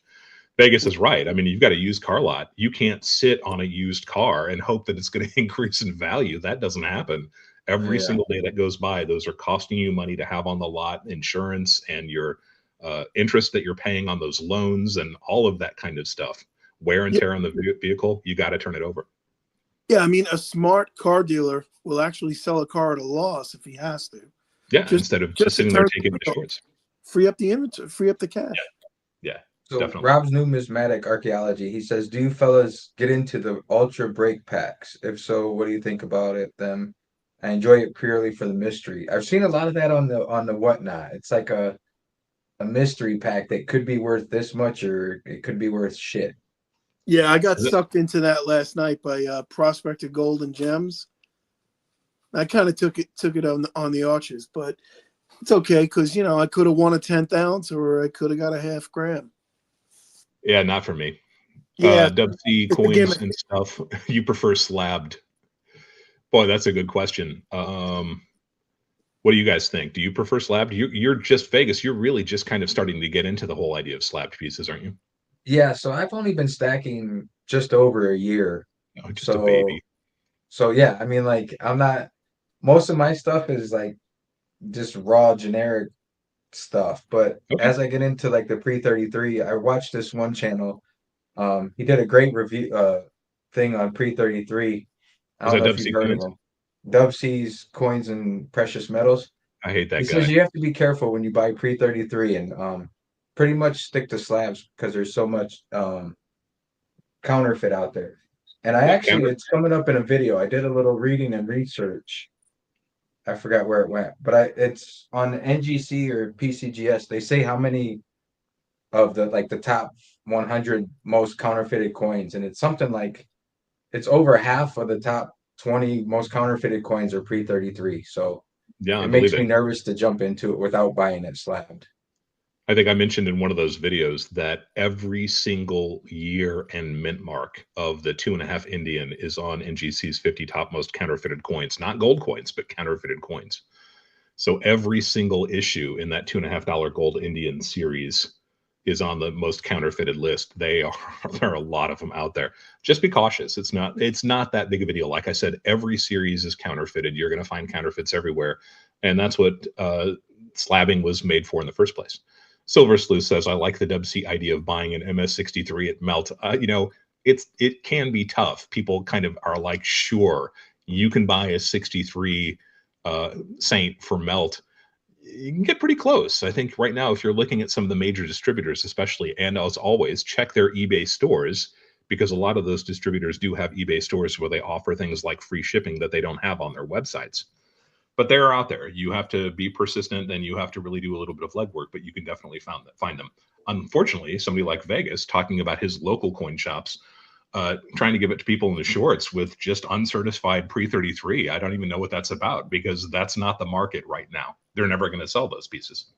You know, it can be all about the timing. Like, you know, you go into your coin shop enough, you know what day your dealer is going to wholesale. True. He pretty much goes every week at the same time. So if he goes on Thursday every week, go in there Wednesday afternoon and, you know, raid the snack cabinet, if you will. I don't think, like, I don't know if the shops here even do wholesalers though, because like I see the same stuff in there. I'll see it in there for months. Like I said, the one here, it was over a year and they still have the same shit. The dealer that I spend the most time with takes in a lot of scrap. So silverware, candlesticks, all that kind of stuff. And they offer it to me. And to be honest, I do pick some of that stuff up. In for instance, Friday's video, I'm going to talk a little bit of that kind of stuff. So it does happen, but they have a traveling wholesaler who actually goes around to all the stores in the area, and just once a month makes the circuit and cleans them out of all of that kind of stuff. So, like I asked her about the 1909D that I saw, and she's like, hold on, and she had to take it to the back to talk to the owner, and then comes back with that price. And she was back there for quite a while, and I'm like, it was like buying a used car where they go to the sales desk and come back and goes to the sales desk, and I'm like, well, it's either a price or it's not a price. So I think like they looked it up on eBay to see what it's going for on eBay, and they went off that price. But it's you can get Vegas, a graded piece on eBay for that price. Exactly. Do you make a counter offer to him, or? No, I didn't even bother because I don't want her going back to the back again and then coming back out and then having to go to the back again and come back out. I hate that shit. Yeah, but that's negotiating. That's what you got to do. If you don't do that, you're never going to get the best price. Yeah, that's probably I don't want the back and forth. Bring out the boss and let me talk to him if if he's going to be the one setting the price. No, it would be great if it actually worked that way, but you've seen it at the coin shows. You know, these guys never give you that best price up front. Yeah, my opinion. So I agree. You're the best at wheeling and dealing, and I keep telling you, you got to do a video on that, but you just haven't done it yet. Yeah, I haven't done a lot of things. That's a good idea. Big Test Unit asks thoughts on British gold British sovereigns. Big fan of them. One of my favorite stacking vehicles, because I don't really do a lot of modern stuff. Sovereign is just about 1/4 of a troy ounce of pure gold. The premiums are generally very low, but I did do a video about those specifically. I did a 3-part video about counterfeit gold coins, and the first video was about counterfeit sovereigns because there are so many of them out there. I mean, they are everywhere. So be very careful when you're buying sovereigns. The nice thing about the counterfeits is that most of them are made out of solid gold. But if you're buying a piece and you're thinking about it either in terms of bullion or numismatic value, a counterfeit is not going to get you where you need to be in terms of numismatic. You're going to have a hard time selling it. And the same is true if you ever need to go sell it for gold. You may find out that it's a counterfeit and the person that you're trying to sell it to may not want it. Bellas Forge, I appreciate that shout out, man. That's nice. Now, I was told that, and this is from a guy in OJ's shop that has been, like a 40, he claims he's been collecting for 60 years, but whatever. He said that a lot of silver dollars were counterfeited during the Depression because the silver was cheaper than $1. So they would, put 60 or 80 cents worth of silver and get $1 for it. Is that true? Do you know that to be true? I've never heard that before, and I've never encountered in the entire time that I've been doing this, at least trying to remember through the haze of one IPA, that I don't think that I've ever encountered a contemporary counterfeit Morgan dollar. But really? I do have an example of the early silver kind of rounds. These were pieces that were made in the 1930s, and I showed an example of I think a couple of nights ago. So this was an outfit that was making 1 ounce silver rounds and was selling them, trying to get in 1933. So they were trying to get kind of people motivated to get back into buying silver. And it didn't go over very well. But it turns out that people were buying those for 80 cents. And then gas stations were actually automated back then in the 1930s. You had a lot of gas stations, believe it or not, that you would drop a silver dollar into and it would issue $1 worth of gas for you. Which was So you about had- 8 gallons. What's that? That was about 8 gallons, probably. It was it was probably pretty close. You probably fill up your Model T or whatever it was that you had back in the early 1930s. So people were buying these and using them all over the American Southwest. The company was based in Colorado. And then they would buy them for 80 cents and then use them in these automated gas tanks, gas pumps. And they were essentially silver dollar size slugs that they were getting a 25% or a 20% discount on. And back in 1933, that was kind of a lot of money. So that may be drifting over into what that person is remembering, because that's kind of a little bit of not quite a mythical story. That definitely happened. That was definitely the case. But that is the kind of story that catches legs and people misinterpret it and think that people are talking about making counterfeit dollars. These were 1 ounce silver coins. They're called Pedley Ryan dollars. That may have been used, and that may be what this person's thinking of. But I've never seen a contemporary counterfeit Morgan or Peace dollar. Interesting, because I know I saw one in OJ's shop one day. Well, what he thought, the guy behind the counter, the 60-year guy, said this is a fake Morgan. There's lots of fake Morgans and Peace dollars out there. There are tons of them, but they've all come from China in the last 10, 15 years. I've never seen a contemporary counterfeit. That would be something that circulated in the 1920s. Right. Because you know what it was? It tested like, I think it tested like 98% silver. That's on weird. the That's XRF. Really and I said to him, I said, why would they make it at a 98% silver? He goes, because silver was cheaper than $1. So they would make it out of 90% silver. Huh? I said, make it out of 90% silver. Save yourself some money. Listen, I guess, but maybe you're going to counterfeit. Yeah, maybe they're not that sophisticated. So, I think I've heard. I don't know. This is just what I've heard. Like I said, I haven't been doing it long, but they say like the Morgans aren't counterfeited as much because it's actually a crime if you counterfeit a Morgan. So does that make sense? I mean, it's a crime to counterfeit any American currency. So yeah, theoretically, and I talk about that sometimes on my channel too, that buying non-circulating legal tender like American Silver Eagles does have a little bit of a benefit over buying a silver round, because nobody cares if you counterfeit a silver round. The CIA is not going to come after you. But if you're counterfeiting American currency, theoretically, there are stronger penalties for doing that, and the FBI or the Secret Service is going to come after you for doing it. We all know that there are still lots of counterfeits out there, American Silver Eagles and Morgans and Peace dollars too. Maybe it slows the bad guys down a little bit. Yeah, I don't think there's anything theoretical about that. They will burn your ass for that. Yeah. If they catch you doing it. But, this is the kind of thing that comes over in container loads every day. There are probably 10,000 fake Morgan dollars that enter the stream of coins, and it's just a fact of life. And the same thing is true of American Silver Eagles. Tons of fakes out there. Know where you're buying them from. Don't buy them at a flea market. Don't buy them at a swap meet. Don't necessarily trust a ping test. I'm not a fan of those, and I think that kind of lends to a feeling of a false positive or definitely a false negative. So be careful with what you're buying. I wouldn't necessarily buy a modern pieces slab, modern silver dollar slab. That doesn't make a lot of sense. Just be careful with it. Mm-hmm.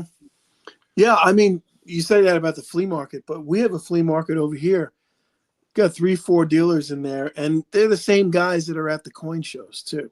Yeah, I mean, that's fine, right? That's if you trust the person you're buying them from, that's fine. Yeah.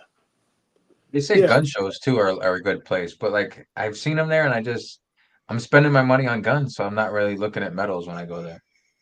We're not supposed to talk about pew-pews, are we? How about that? I've got Hickok 45 as one of my fans. Is that cool or what? I was gonna bring that up. That is awesome, because like he's a legend in the 2A community. It blows me away, the fact that he watches my videos and comments on them occasionally. It's like, dude, you're a rock star. He is. Hey, I had Yankee Stacking comment on mine. Oh. I think I'd have rather have never TikTok watched. comment. I've never watched one of the big guys in our field. Silver Dragons or Yankee or any of those people. I've never watched a single one of their videos. Really? Even back in the day, you never did? Even back in the day, never have I watched a single one of those videos. At least not that I can remember. I mean, maybe fooling myself, but I don't think I've ever watched any of those guys who are, 100,000 subs. I just have never done it. Well, I There's a mean, couple it's that I can tolerate, but most of them are shills. You know. Yeah, I've heard you guys talking about that, and I've heard a few other people talking about that recently too. And that's one of the reasons why I made the point in saying in my 2-year anniversary that I'm not going to do that. No Yes. interest in doing that. I Well, I mean, clearly, I don't need to be doing this. I do this because I love doing it. So, I'm not for sale. it would sort of be boring for you too, I imagine too, though, because like they don't really even the stuff they talk about, you already know anyway. So like I turned to them sort of early on to like sort of learn, which was a mistake at my part because they like Silver Dragon, no wait, Yankee's all about politics because he talks to Tim and Tim just basically talks politics. They might talk to somebody that's selling something or buying something for a split second, but that's it. And then Silver Dragons I like because they show more products and stuff. But um yeah, they push too much junk. I don't Yeah, know. They're not I'm good. not They're gonna not good for the community, I don't think. I'm not going to condemn anybody. Like I said, I don't watch their stuff, so I can't really comment on it from a place of any kind of experience. And I think there is value in hearing different opinions and different ideas. But the problem comes when you are dealing with people who are brand new to this community and they take what you say as gospel. And that's why I try really, really hard to stay neutral. I don't want to have any kind of influence like that. Arming people with knowledge is what I try to do. And like I said, I don't need to do this. I do this because it's a lot of fun and I enjoy doing it. Those guys make a lot of money doing what they're doing. And anytime you're throwing lots of money at them, there's the potential for, I don't want to use the word corruption, but you can definitely become influenced by it. Oh, you can That definitely was see it. I mean, every single video is a commercial for SD Bullion. And, in the case of Yankee, it's like, he's pumping mining stocks. Yeah, that's not for me. That's that would turn me off so much I wouldn't want to watch it. There is, it's kind of fun when you are advertised to sometimes when you're watching a channel that you really like and they bring up a topic or they'll show you an item that is in your wheelhouse, that is something that you're interested in. But when you're kind of glossing over the fact that that's an ad and you're kind of endorsing it, those people are getting paid for that. They're getting paid a lot of money for that. And when you're doing that, you can't really stay independent. So that's the tricky part, is that if you understand that's where they're coming from, fine. But if you're brand new to this community and you're taking their word as gospel, a lot of these guys probably do have that kind of a fan base. And they're hawking something that may not be the best for you. That rubs me the wrong way. yeah. Collusion, says Silver Sleuth. Dude, I saw the comment about documentaries. I appreciate that. To me, documentary is awfully dry, and I'm sorry if I seem dry. Hopefully, you guys have learned that I'm a little bit more lively in my live streams. The videos that I shoot, I aim for a degree of evergreen content, and that is videos that can be watched this week, a year from now, 3 years from now, because I try to do things that are a little bit more of a deeper dive. But I know sometimes it sounds a little bit dry and a little bit boring. The new video that I put out is a great example of that, the Inherited Coin Collection, because I knew that that would be seen by people who have never encountered any of this before. So you have to take it really, really slow. But live stream is a different story. If you guys are watching my live stream, you probably already know who I am, and I can relax a little bit, maybe have a beer with some of the other guys in the community, and then just kind of shoot the breeze, and that's fun. Exactly. So that's kind of nice. If you're in a live stream, I feel like there's a little bit more flexibility and I can be a little bit more forthcoming. But my videos do tend to be a little bit long form, and I don't mind people saying they're a little bit boring sometimes. I wouldn't It's say not they're boring. boring. They're very educational and very informative. It's I enjoy it. Good. I'm glad to Yeah. hear it. I have to catch myself, and that's one of the reasons why sometimes I do stop videos and reshoot them. I'm like, this isn't fun. This is not something I would want to watch. So I gotta shoot it again and come up with some different ideas. Did we lose Blue Collar? Oh, there he is. No, Just looked at another good point. You said not dry, not dry, more like a cool professor lecture in comfy classroom. That's I That's tried awesome. to I sweep like away that. a notification, and I hit it by mistake. I was in Whatnot for a little while there. Stacker, staker, dividend maker. I like that kind of a jam session. That's fun, and that's kind of the way I feel like a live stream should be. It should be lively. It should be fun. It should be entertaining, especially the live streams that I put out after my video premieres. That's a fun way to start the weekend. That's kind of a relaxed environment. It's, you know, people starting to kind of chill out a little bit after the end of a hard work week or a hard news cycle that we've all been through recently. So I think that we have a little bit more carte blanche to be a little bit more open and fun in a live stream, and that's why I'm thrilled that you guys decided to ask me for this one tonight. Yeah, no, we're actually grateful that you came in. Thank you. It's all good. honored. Definitely honored for sure. But we gotta dig deeper. We gotta find something that, you know, that is just below the surface, something that you don't talk about. Something that I don't talk about.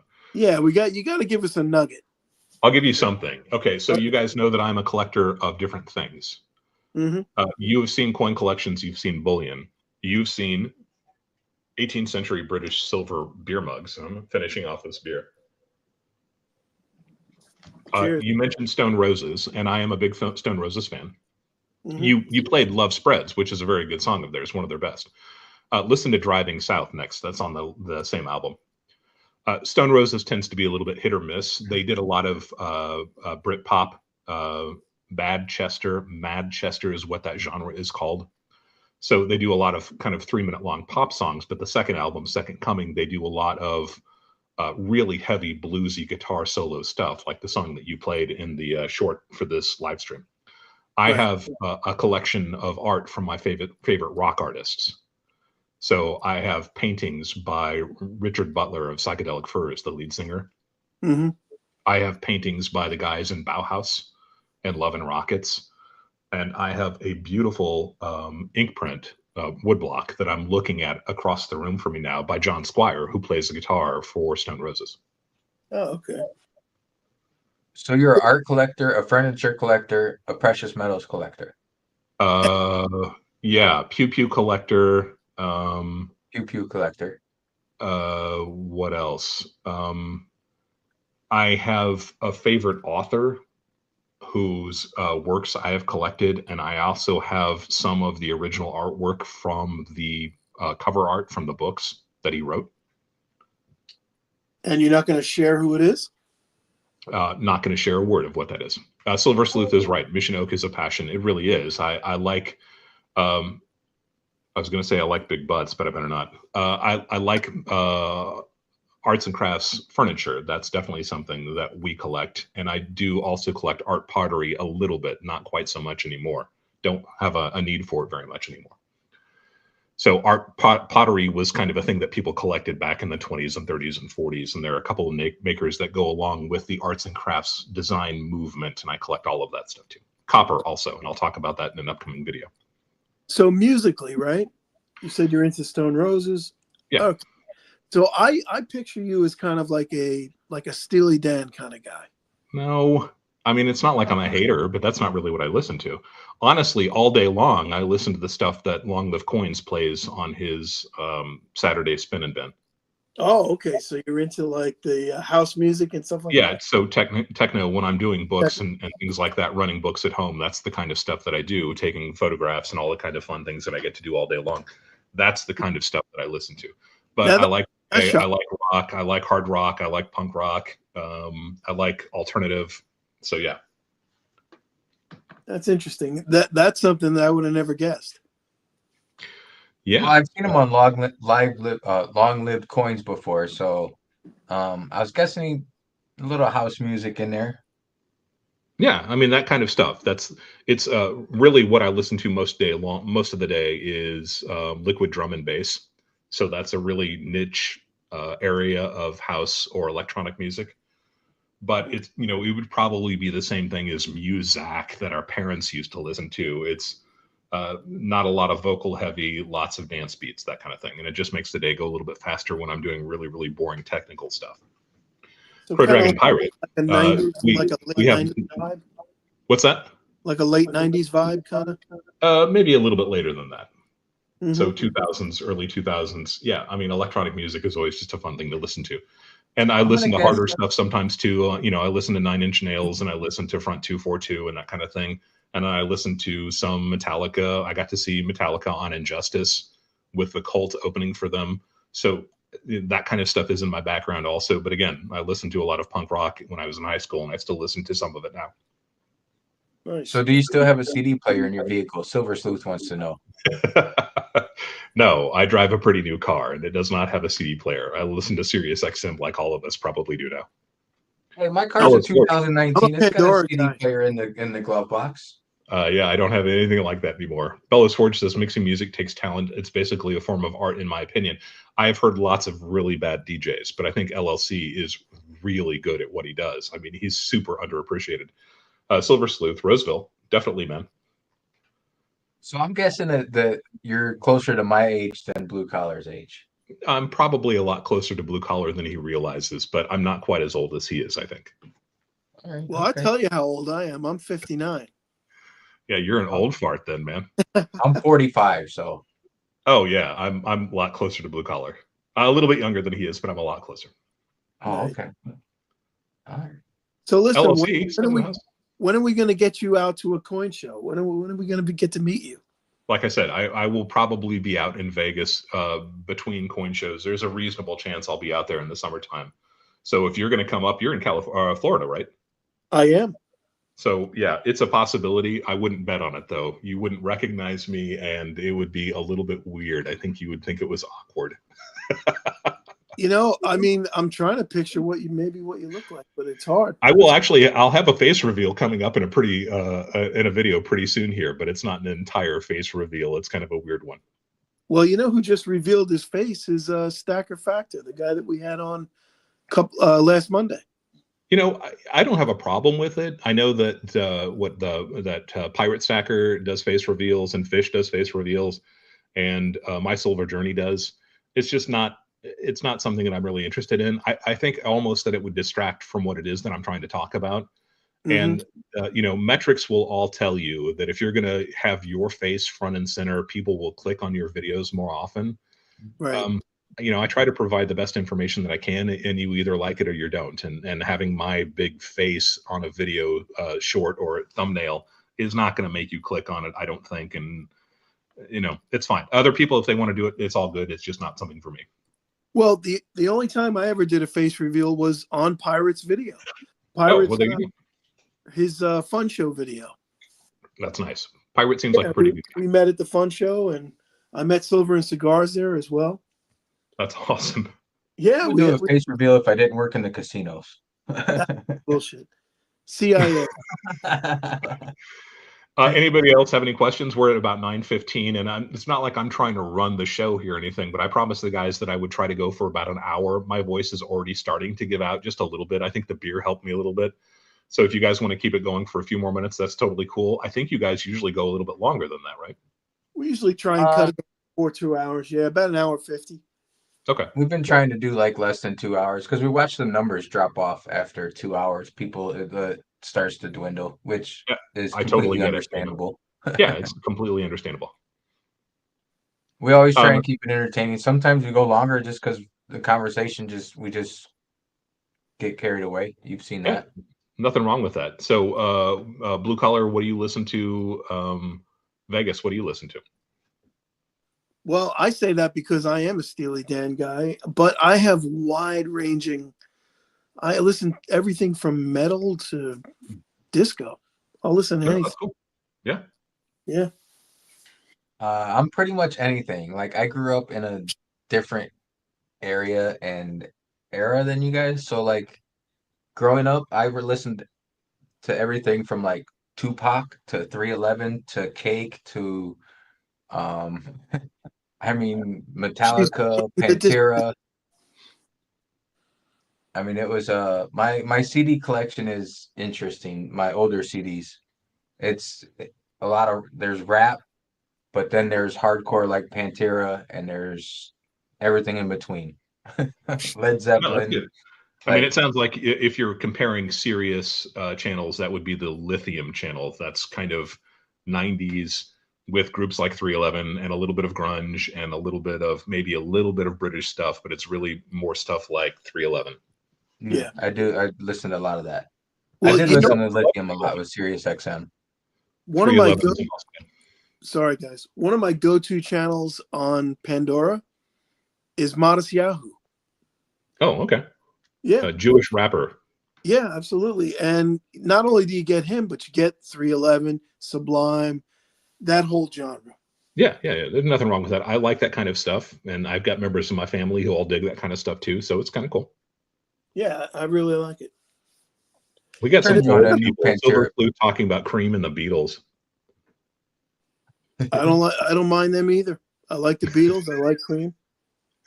I do too, and I like Zeppelin. Tom Petty was my first concert, my very first rock concert that I went to, and so I like that kind of stuff too. If you're talking about Stones and Who and the Beatles and that kind of stuff, yeah, I'm in there too. But most of the time, like I said, I'm listening to. I'm trying to focus on the work that I'm trying to do, and that means that I'm usually listening to liquid drum and bass. Although I may break once in a while and then listen to full albums. I did that a lot today. My very first concert was Billy Joel in the Nassau Coliseum, Long Island, New Very York. nice. I'm not a Billy Joel hater at all. I don't like his mid-career stuff, his late career stuff. That doesn't do much for me, but his early stuff is the bomb. It's really good stuff. He's an amazing lyricist and a very talented musician. Yeah, that was the Glass Houses tour, I think. Yeah, Glass Houses was one of my 11 cassette tapes for a penny from Columbia House. So yeah, I mean, I like that genre or that area of Billy Joel, that age of Billy Joel, quite a bit. He's a good guy. Yep. What about country? What do you guys do? What do you guys feel about country? No, Outlaw country only. I just don't really. It's just not my cup of tea. I like the outlaw country. I'll listen to I'll it. turn on some country every now and then. I don't know. I don't like the modern country. The modern country is shit, if you ask me. But the modern country's different for sure. Yeah, that's for sure. I'm talking Waylon Jennings, that kind of stuff. Yeah. I mean, I guess, a little bit of Johnny Cash once in a while, that kind of thing is fine. Yeah. But it's, early country is kind of cool, but modern stuff just does absolutely, it's just pop music. And I'm not a fan of pop music, really. It is more pop music than it is country. That's for sure. Yeah. Dwight Yoakam. Stacker, Dividend Maker. My first concert was Johnny Cash. My second concert was Wasp and Black Sabbath. Oh, there you go. now, there you go. That's some diversity right there, friend. Yeah. So my first concert, I'm not big into concerts, but my first concert was Bush, and Veruca Salt opened up for them. Nice. I like both Veruca Salt and Bush. So I'm definitely partial to the Bush. Well, it's your age, it's just the younger generation isn't into Bush. Hey, cheers to the Bush. Listen, I'm not a big drinker, and I'm already on number 3. Well, you should probably hold back. I understand that you work at the casinos, and that's not a good thing. I'm off tonight, so I'm staying home. I used to. I was gonna make some content today, but I guess not.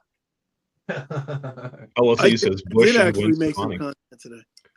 Hey, Dub, we never thanked Dub for this. Well, yeah, thank you, Dub. We owe it to you for giving us the namesake, the Vegas Cabal. Is that Vegas Cabal? That's awesome. Wait, let me show you this. I think I'm one of the only guys in the community who doesn't do the whole poker chip and sticker and magnet thing. It's just not really my thing either. I haven't done it yet either. That's very cool. The only 2 poker chips I have are from LBS and from Blue Collar. So that logo, obviously made by AI. Yeah. But it went through how many different iterations, Vegas? About 7? A couple there. Yeah. About 6 or 7 layers of me adding a word, taking a word out, and finally that's what it came up with. It looks very cool. We were all like, "Holy shit, that's perfect!" We put it on T-shirts. No, that's cool. Did. I don't know. Did we post that? I don't know if we posted that. There's a picture out there. I don't know. I put it on some of my videos, but shit, man, we got T-shirts with this on it. I know there's a picture with all 3 of us with our backs turned in the logo, and I don't know if that picture made it on any of our channels or not. It's going to make Well, it on my channel on the Vegas coin video, which will be out tomorrow. perfect. Yeah. Chris in Virginia says his first concert was Foreigner, and Crow Dragon says his first concert was Weird Al. Why does that not surprise me? Weird Al. Whatever Weird happened Al. to him? He's still around. He's still kicking. Is he? Surprised he's not out here in Vegas making a show yet. Yeah, that is actually a little bit surprising. It seems like it would be something he would do. Weird Al is actually a great musician. He's a very great musician and a very nice guy too. Yeah. So Staker Dividend Maker says, where do you all get those chips made at? Pokerchips.com. There you go. That's where I got mine done. I have Pokerchips. yet to get into it. Now, there's nothing wrong with it, but I just haven't gotten into it yet. It took me a year to get into it, but now that I've got them, I actually like it, man. It's pretty cool. Who Poker is it chip in the thing, I community get that it, does- but the sticker thing is just a little weird to me. Who's the Not one that- that does the antique poker chips? Antique poker. I don't know. Yeah, there's actually, I think there are quite a few, several people in the community who do antique, the kind of pressed wood or pressed paper poker chips, the like 1940s, 1950s ones. I You can haven't seen that. get those and recycle them and have them made with the same logos and stuff on them. I think that's a really cool thing. Yeah, The monkey boy Kev resisted says that. he says Vegas takes the chips from work and prints the stickers at home. Yeah. He wishes he could take the chips from work. Yeah, no shit. I still have a couple of Hard Rock poker chips. That is now the Virgin. Yeah, that's a shame. I did a short video early on in my career where I talked about driving across country and winning at the Hard Rock at the slot machines there. Paid for the trip, two broke college kids, barely with enough money for gas, let alone staying in hotels. And I walked in, first time I'd ever seen a slot machine, and immediately started winning left and right. It was just nuts. Nice. That sounds like fun to me. It was a lot of fun, but then you start thinking, oh, Vegas is great. I can just go there and pay for the vacation anytime I want to. And that's not really the way it works, kids. A lot Not of people quite. think that's for sure. Although I got to be honest, this last trip I took, now I don't gamble. Since I started collecting, I don't gamble. I used to gamble a shit ton, but I started figuring out that's stupid, right? So, but You my and I wife are in the does same gamble. boat. My wife does gamble, and as a result, we got a bunch of comps, and I got a freebie when we went out to the coin shop. That's awesome. No, Yes. it is crazy because I used to gamble quite a bit, and living here, that's not a good thing. No, But like just as you said, since I started stacking, like last year, I think I might have gambled like once, and it was not nearly what I used to gamble. And then I look at what I was able to stack up as far as value in silver and gold in one year, and it's like, holy shit, that would have went right into the casino, into a slot machine or a table or a bar or who knows where. It's Without tough out even- here because you go to a gas station here, you go in to pay for your gas or buy a bag of chips, and you got slot machines in there. oh yeah, They're everywhere. Yeah. I And mean, you guys who were in the chat, I'm reading your comments. Everybody's talking about the different chips that they make, and LLC's talking about making wood chips that he's actually burning logos onto. Very cool. That's really neat stuff. Chris in Virginia, that's right. Unfortunately, that's not the case with me. I always seem to win. And I shot a video the last time we were in Vegas where I sat down at a Huff and More puff machine and I won $3,000 on $100. I put a $100 bill in, third pull, I won $3,000 or very close to it. So I used that money to buy this and a $5 lib that was MS62, MS63, but with a little bit of scuffing. It might have been wiped at one point. This is that Venezuelan series from 1955, and this is 20 grams of pure gold in a 90% gold coin. And I think she is just beautiful. But I paid for completely with that winnings. I still can't believe that I won that. If you haven't seen the video, not trying to steal a comment from you guys or content from you guys, but if you haven't seen it, I thought that was a pretty cool video because where else do we get to get a great big gold coin for free? But I've got pictures of me actually winning the hand pay and the guy coming out and taking my social security number and issuing me the card for the hotel and everything else. It was at Aria, I think. We were staying at Aria? Vidara, and we went to Aria next door, and the family was getting gelato, and I just sat down at the verse machine and bada bing, $3,000. So that So, wasn't Dub, too long ago you were out here then. No, I mean it wasn't last summer, it was the summer before. Okay. Fellas, So if you fortunate ever do make it appreciate back out here, you do have to let me know. Yeah, of course, guys. I owe you an IPA or 2 or 3. Next time we're out there, I'll definitely let you know. Awesome. hell, I'll fly out to meet you. There you go. Even though I knew you're that all the would way happen. across country. You Average know Joe, I'll be you on live the a lot. next flight, Vegas. You're a lot closer to me than we are to Vegas, so maybe you and I will just get together. Now, I got the impression, and you don't have to tell me if you don't want to. I got the impression you're a Texan. No, I'm in the Midwest. Oh, okay. I don't mind that. Texans are cool people, and but I don't have the accent for it, and I don't have the attitude. I don't think quite. Maybe I don't know. Maybe I do. So Silver Sleuth, the Venezuelans versus the presidential spouse coin. Silver Sleuth, I'm still waiting for you to do a challenge, man. I'll drag out my Jefferson spouse. so I was totally wrong then, blue collar, with my guess. I said What- Colorado. I appreciate that. I mean, I like everybody in America, but I'm a Midwesterner, born and raised. Oh, okay. I was born in the Midwest too. I was born in Northwest Indiana, so I know Yeah, that area. you're not too far away from me. I get back in that area at least once a year. Yeah. We don't go often, but we do go to Chicago sometimes, so I'm sure you're familiar with the area. I land in Chicago. I grew up an hour from Chicago, so yeah, There you go. I do know. Okay. I do know that area. Silver Sleuth said he was thinking Grand Rapids with that accent. That's Michigan. Yeah, I mean, you're not too close. You're in the right area. I don't think of myself as having much of an accent, and then I watch my videos and I was like, did I really just say that? Is that how I sound? Silver and Cigars, how do you think I got my 6 gold coins? Won them playing Texas Hold'em. We were talking about that, man. We were talking about go. the fact that nobody seemed to ask you where you got those really cool gold coins. If that's true, that's really neat. Dangerous, but really cool. Hey, is that a fact, Silver and Cigars? Did you really? That's a good run at the poker table if that's the case. Hell yeah. Dude, especially after getting that piece slabbed and how much it's worth, you probably got bonus extra money from it. Yeah, B. for sure. Indiana, there you go. So a lot of Midwesterners here. I like it. B. Taylor, you're a fellow Hoosier, I take it there with that little muscle arm.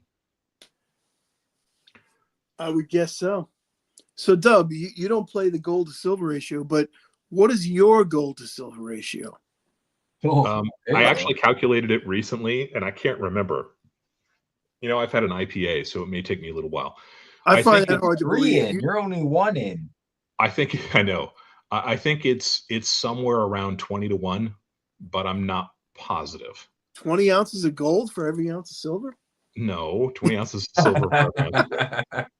So, and you're looking at a pretty significant pile of gold there. So you can do the math, and this is just, part of it. Well, I've seen some pretty significant bars that you've had shown too. Yeah, you've talked about the Lydian hoard. Yeah. And I got to look for your video on it. I did 3 or 4 of them, but unfortunately I made those back as they were coming in, and I also wasn't very good at making videos when they first came in.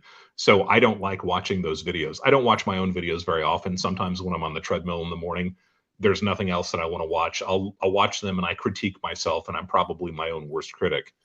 But the Lydian Horde videos are simply not very good, and that's a shame because it was a really fascinating and interesting story. At least I think it is. So I will probably reshoot kind of a new version of those at some point. Could I ask you to email me those videos? So email me some links so I don't have to go searching? Yeah, I mean, you can. They're one of the playlists, and I think I've only got 20 playlists on my channel. Oh, okay. It's called the Lydian Horde. But yeah, I'll do that too. So really briefly, I went into a local coin shop. They had 3 vintage silver bars. I bought 2 of them, went out to my car, went back and got the other one. I'd never heard of that brand before. But it turns out that was Western States Refining, which is a really good bar. If you're a stacker of vintage pieces, that was the best one, and I almost left it. And then that heir to the estate came back and brought another 6 or 8 bars in. The dealer texted me, so I went and bought those. And then the heir brought in another 6 or 8 bars, and then another 5 bars, and then another 30 bars. Oh, wow. Or something like that, another 20, 25 bars. So I wound up buying all of them with the exception of kind of a generic 100-ounce bar. But it wound up being almost 50 bars, I think, and almost all of them are 10-ounce bars. Wow.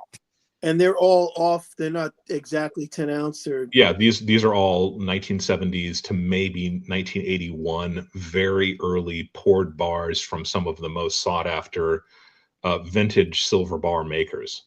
And I mean, I already knew a little bit about stuff. I was already pretty well versed in things like Engelhard, but I didn't know who International Vaults Refining was.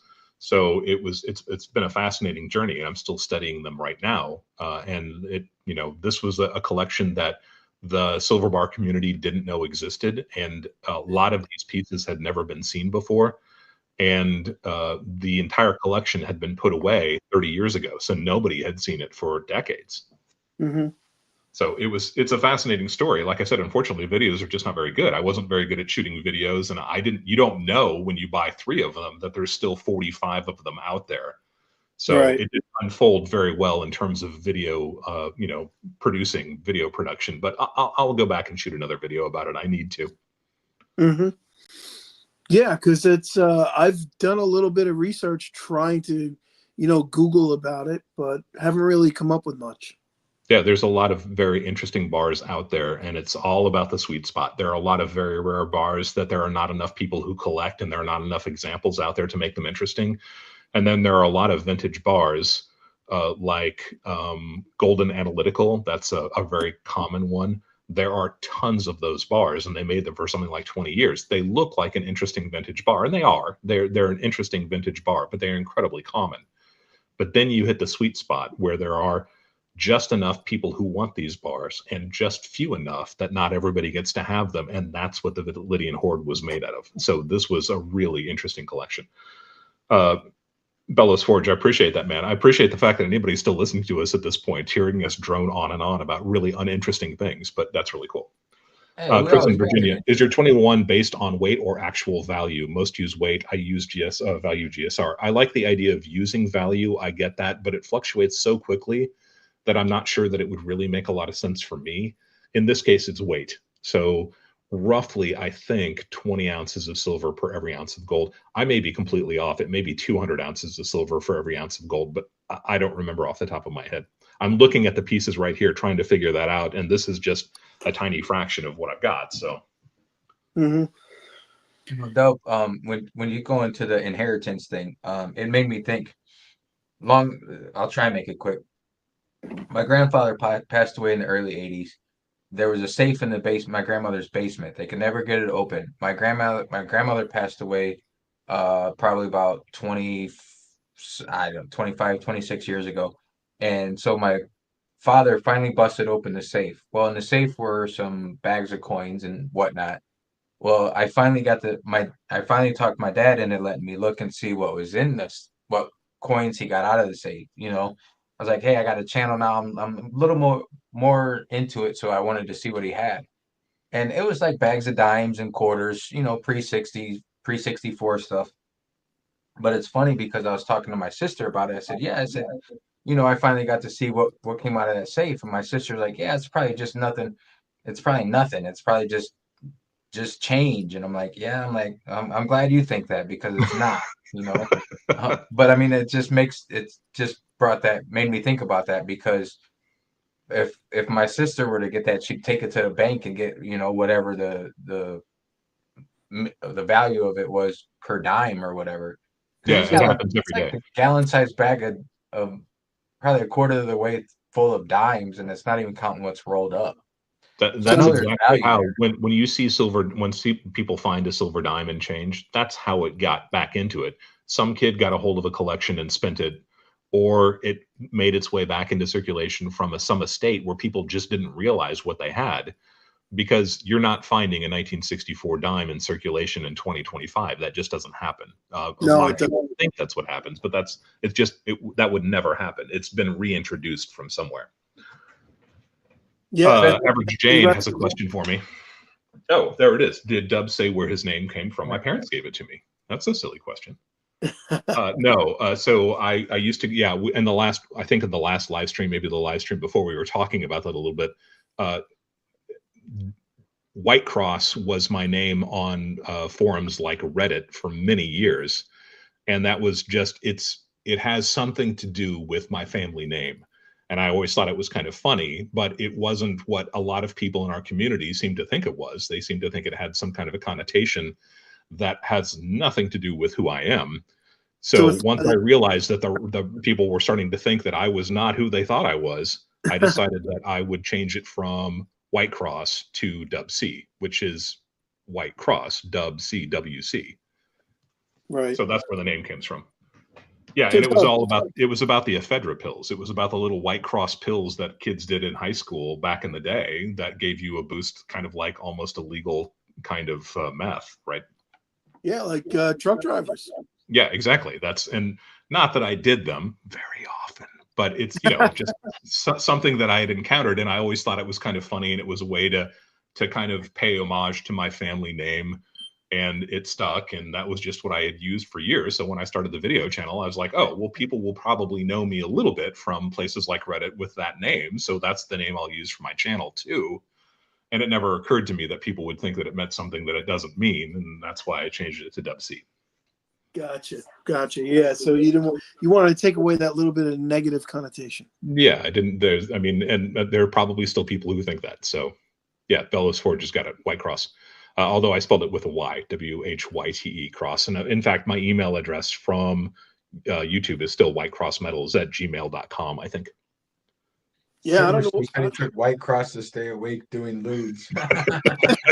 Silver Sleuth has us beat a little bit by age, and sometimes I think it shows. You guys who are using Quaaludes with all the pretty girls in high school, man, that was before our time. Definitely before my time. And I'm old. A dub for me growing up, a dub meant 20. Yeah, I mean, I know, and a lot of people do that. And there's, I know there are several rappers who have the name Dub C, and it's kind of a form of crip dancing also. So that also is not who I am. I'm just a white dude from the Midwest. I just thought it was kind of a funny thing to call myself 15 years ago on Reddit, and it stuck, and that's what I made the channel out of. But I didn't want to change it completely because I still kind of think of that's who I am, at least online. So Dub C. So we broke it here first. You're not a gang. But yeah, I'm not a gang member. I'm not a gangbanger. I'm also not a white supremacist, and I'm not any of those negative connotations. I'm just a guy. And you're not a speed freak. Pure Metals, I'm glad you saw me on Reddit. A lot of people have talked to me about that. A lot of people said, oh yeah, you're the guy whose videos I've been watching for a year now. That's kind of fun when you get that cross-platform recognition. And hopefully I'm trying to keep it clean as I possibly can. But you guys who have seen me in my live stream, like I said, I maybe relax a little bit in the live stream because I know it's not quite as evergreen as the videos are.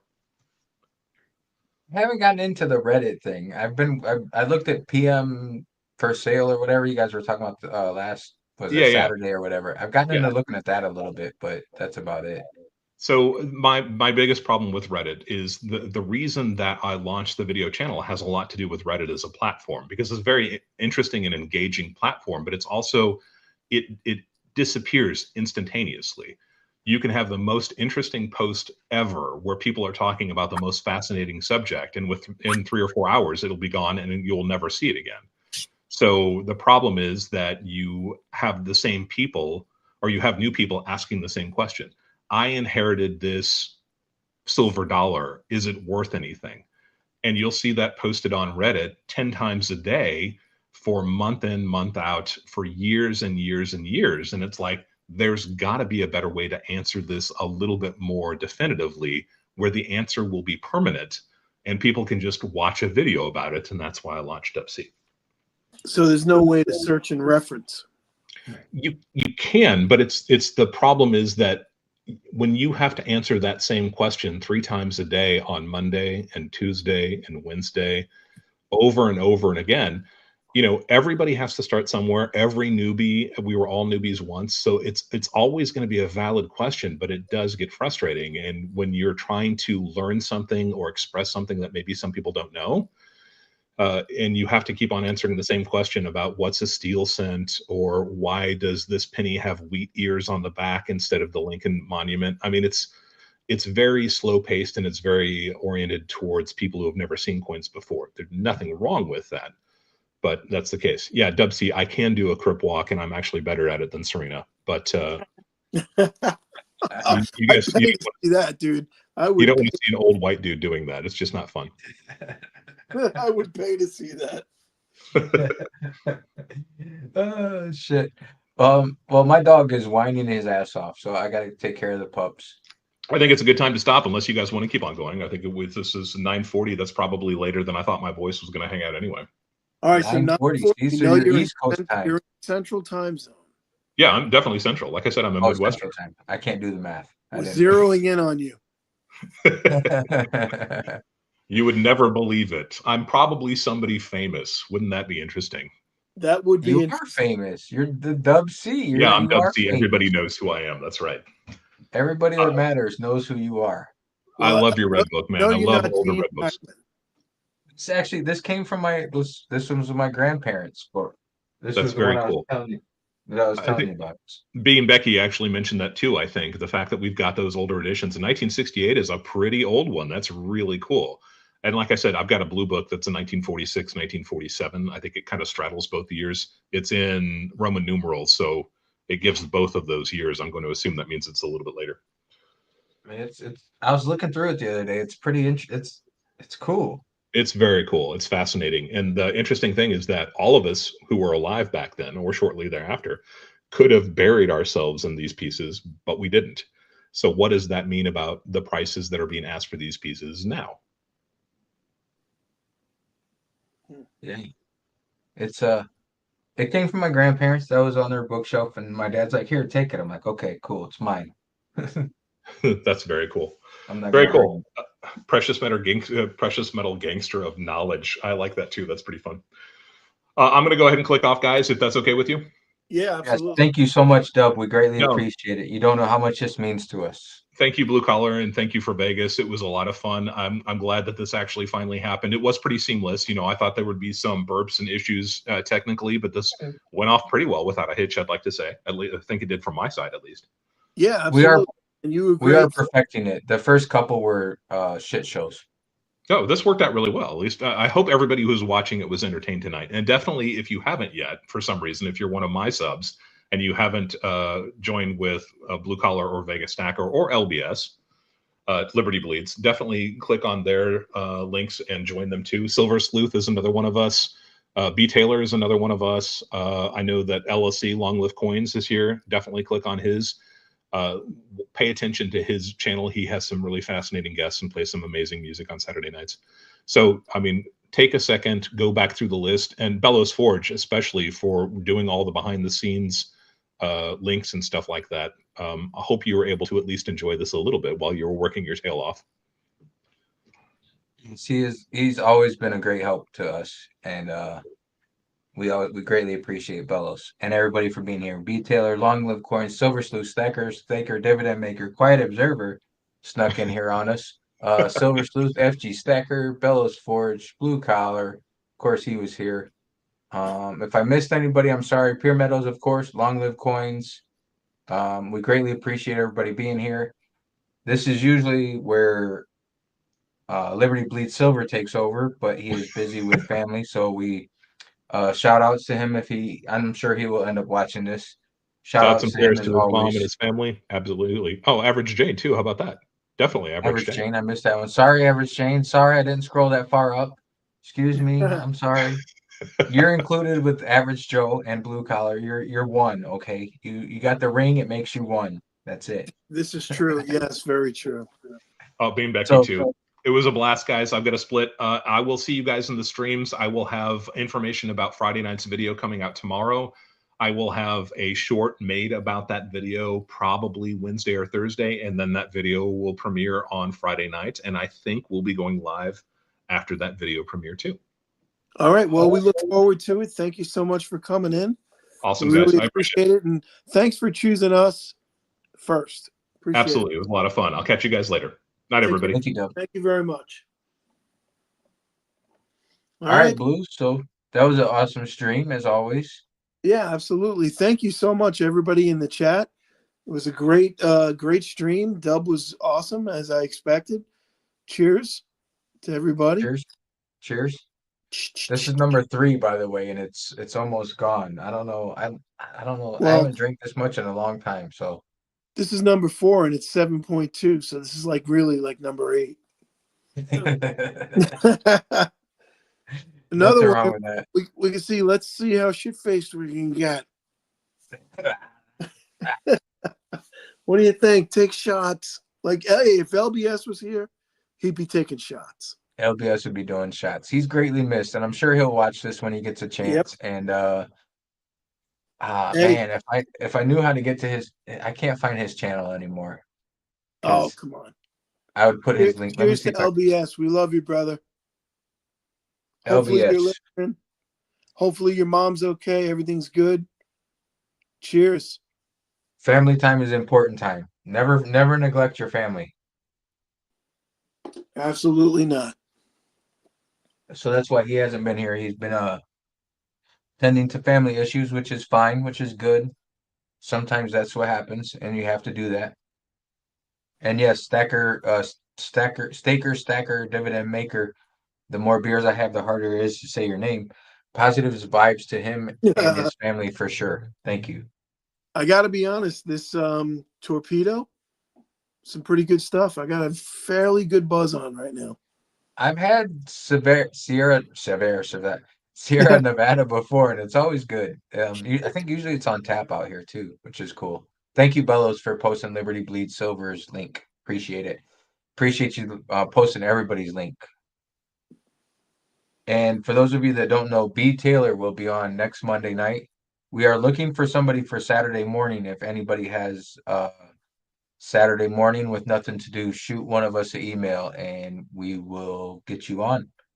Yeah, come on. Somebody fill us in for Saturday morning, please. Great. So many times I've been telling people to email us if they're interested in being on, and nobody emails me. Saturday morning is tough though, man. Who wants to get up that early? Saturday is tough, and especially like West Coast time. I'm still up, so it's a little easier for me, and it's still not easy for me because I still need sleep, but I try and catch up on sleep on other days. Yeah, I'm sure But I we mean, it's 9 o'clock your time. It's 8 o'clock Midwest. So I mean, but I get it. People have stuff to do Saturday mornings. It's a cool way to like wind down the week though, and just bullshit about whatever came up during the week. I mean, I guess, we could switch it to 10 or 11, I think we did it the time we did because it worked for my schedule and it worked for Liberty's schedule. Oh, yeah, yeah. Well, listen, I don't understand how it works for you guys. That's 6 a.m., dude. I'm still up. For me, it's like, no big deal. 9 o'clock. I'm still up, and that's why towards the end of the stream, I'm dying because it's like 8 o'clock my time, and I just put in an 8 hour work day. Sometimes, not always. Yeah. Sometimes I only work like an hour or two because I'm lazy as hell. But hey, whatever. Bella Sports says, yeah, he was half asleep last Saturday morning. We appreciate you being on anyway, man. Greatly appreciated. Our times are weird, and Monday night it works because my schedule and I'm off. And I know it's not easy for you neither, because hell, that's 8:30 your time. You're 3 hours, right? 3 hours, yeah. Oh, you talking to me? Yeah. Sorry, dude. What? There's no one else to talk to. It's just me and you now. Yeah, that's a good point. And there's Average Jane in the background. And Average Jane. Sorry, Average Jane. I always lump you guys together. Yeah, yep. I'm not trying to neglect you.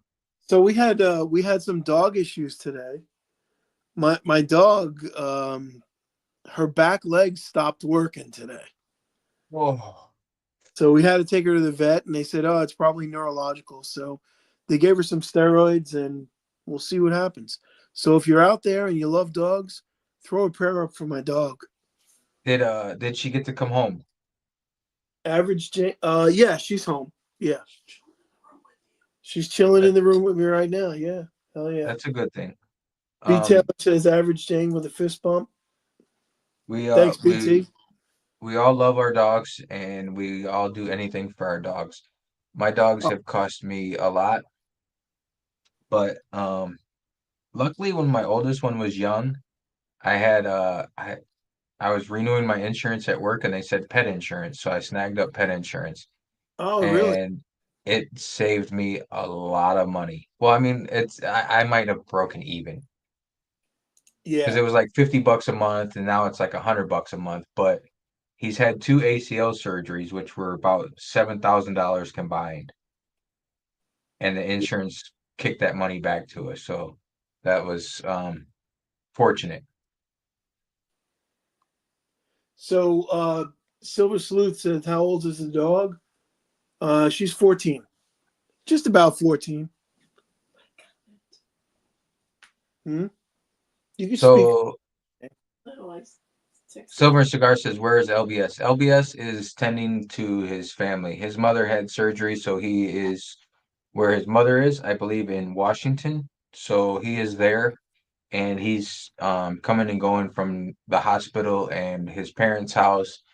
And I believe he was trying to get ready to come back to Vegas for a little while and then possibly go back up to um, Washington to his parents again.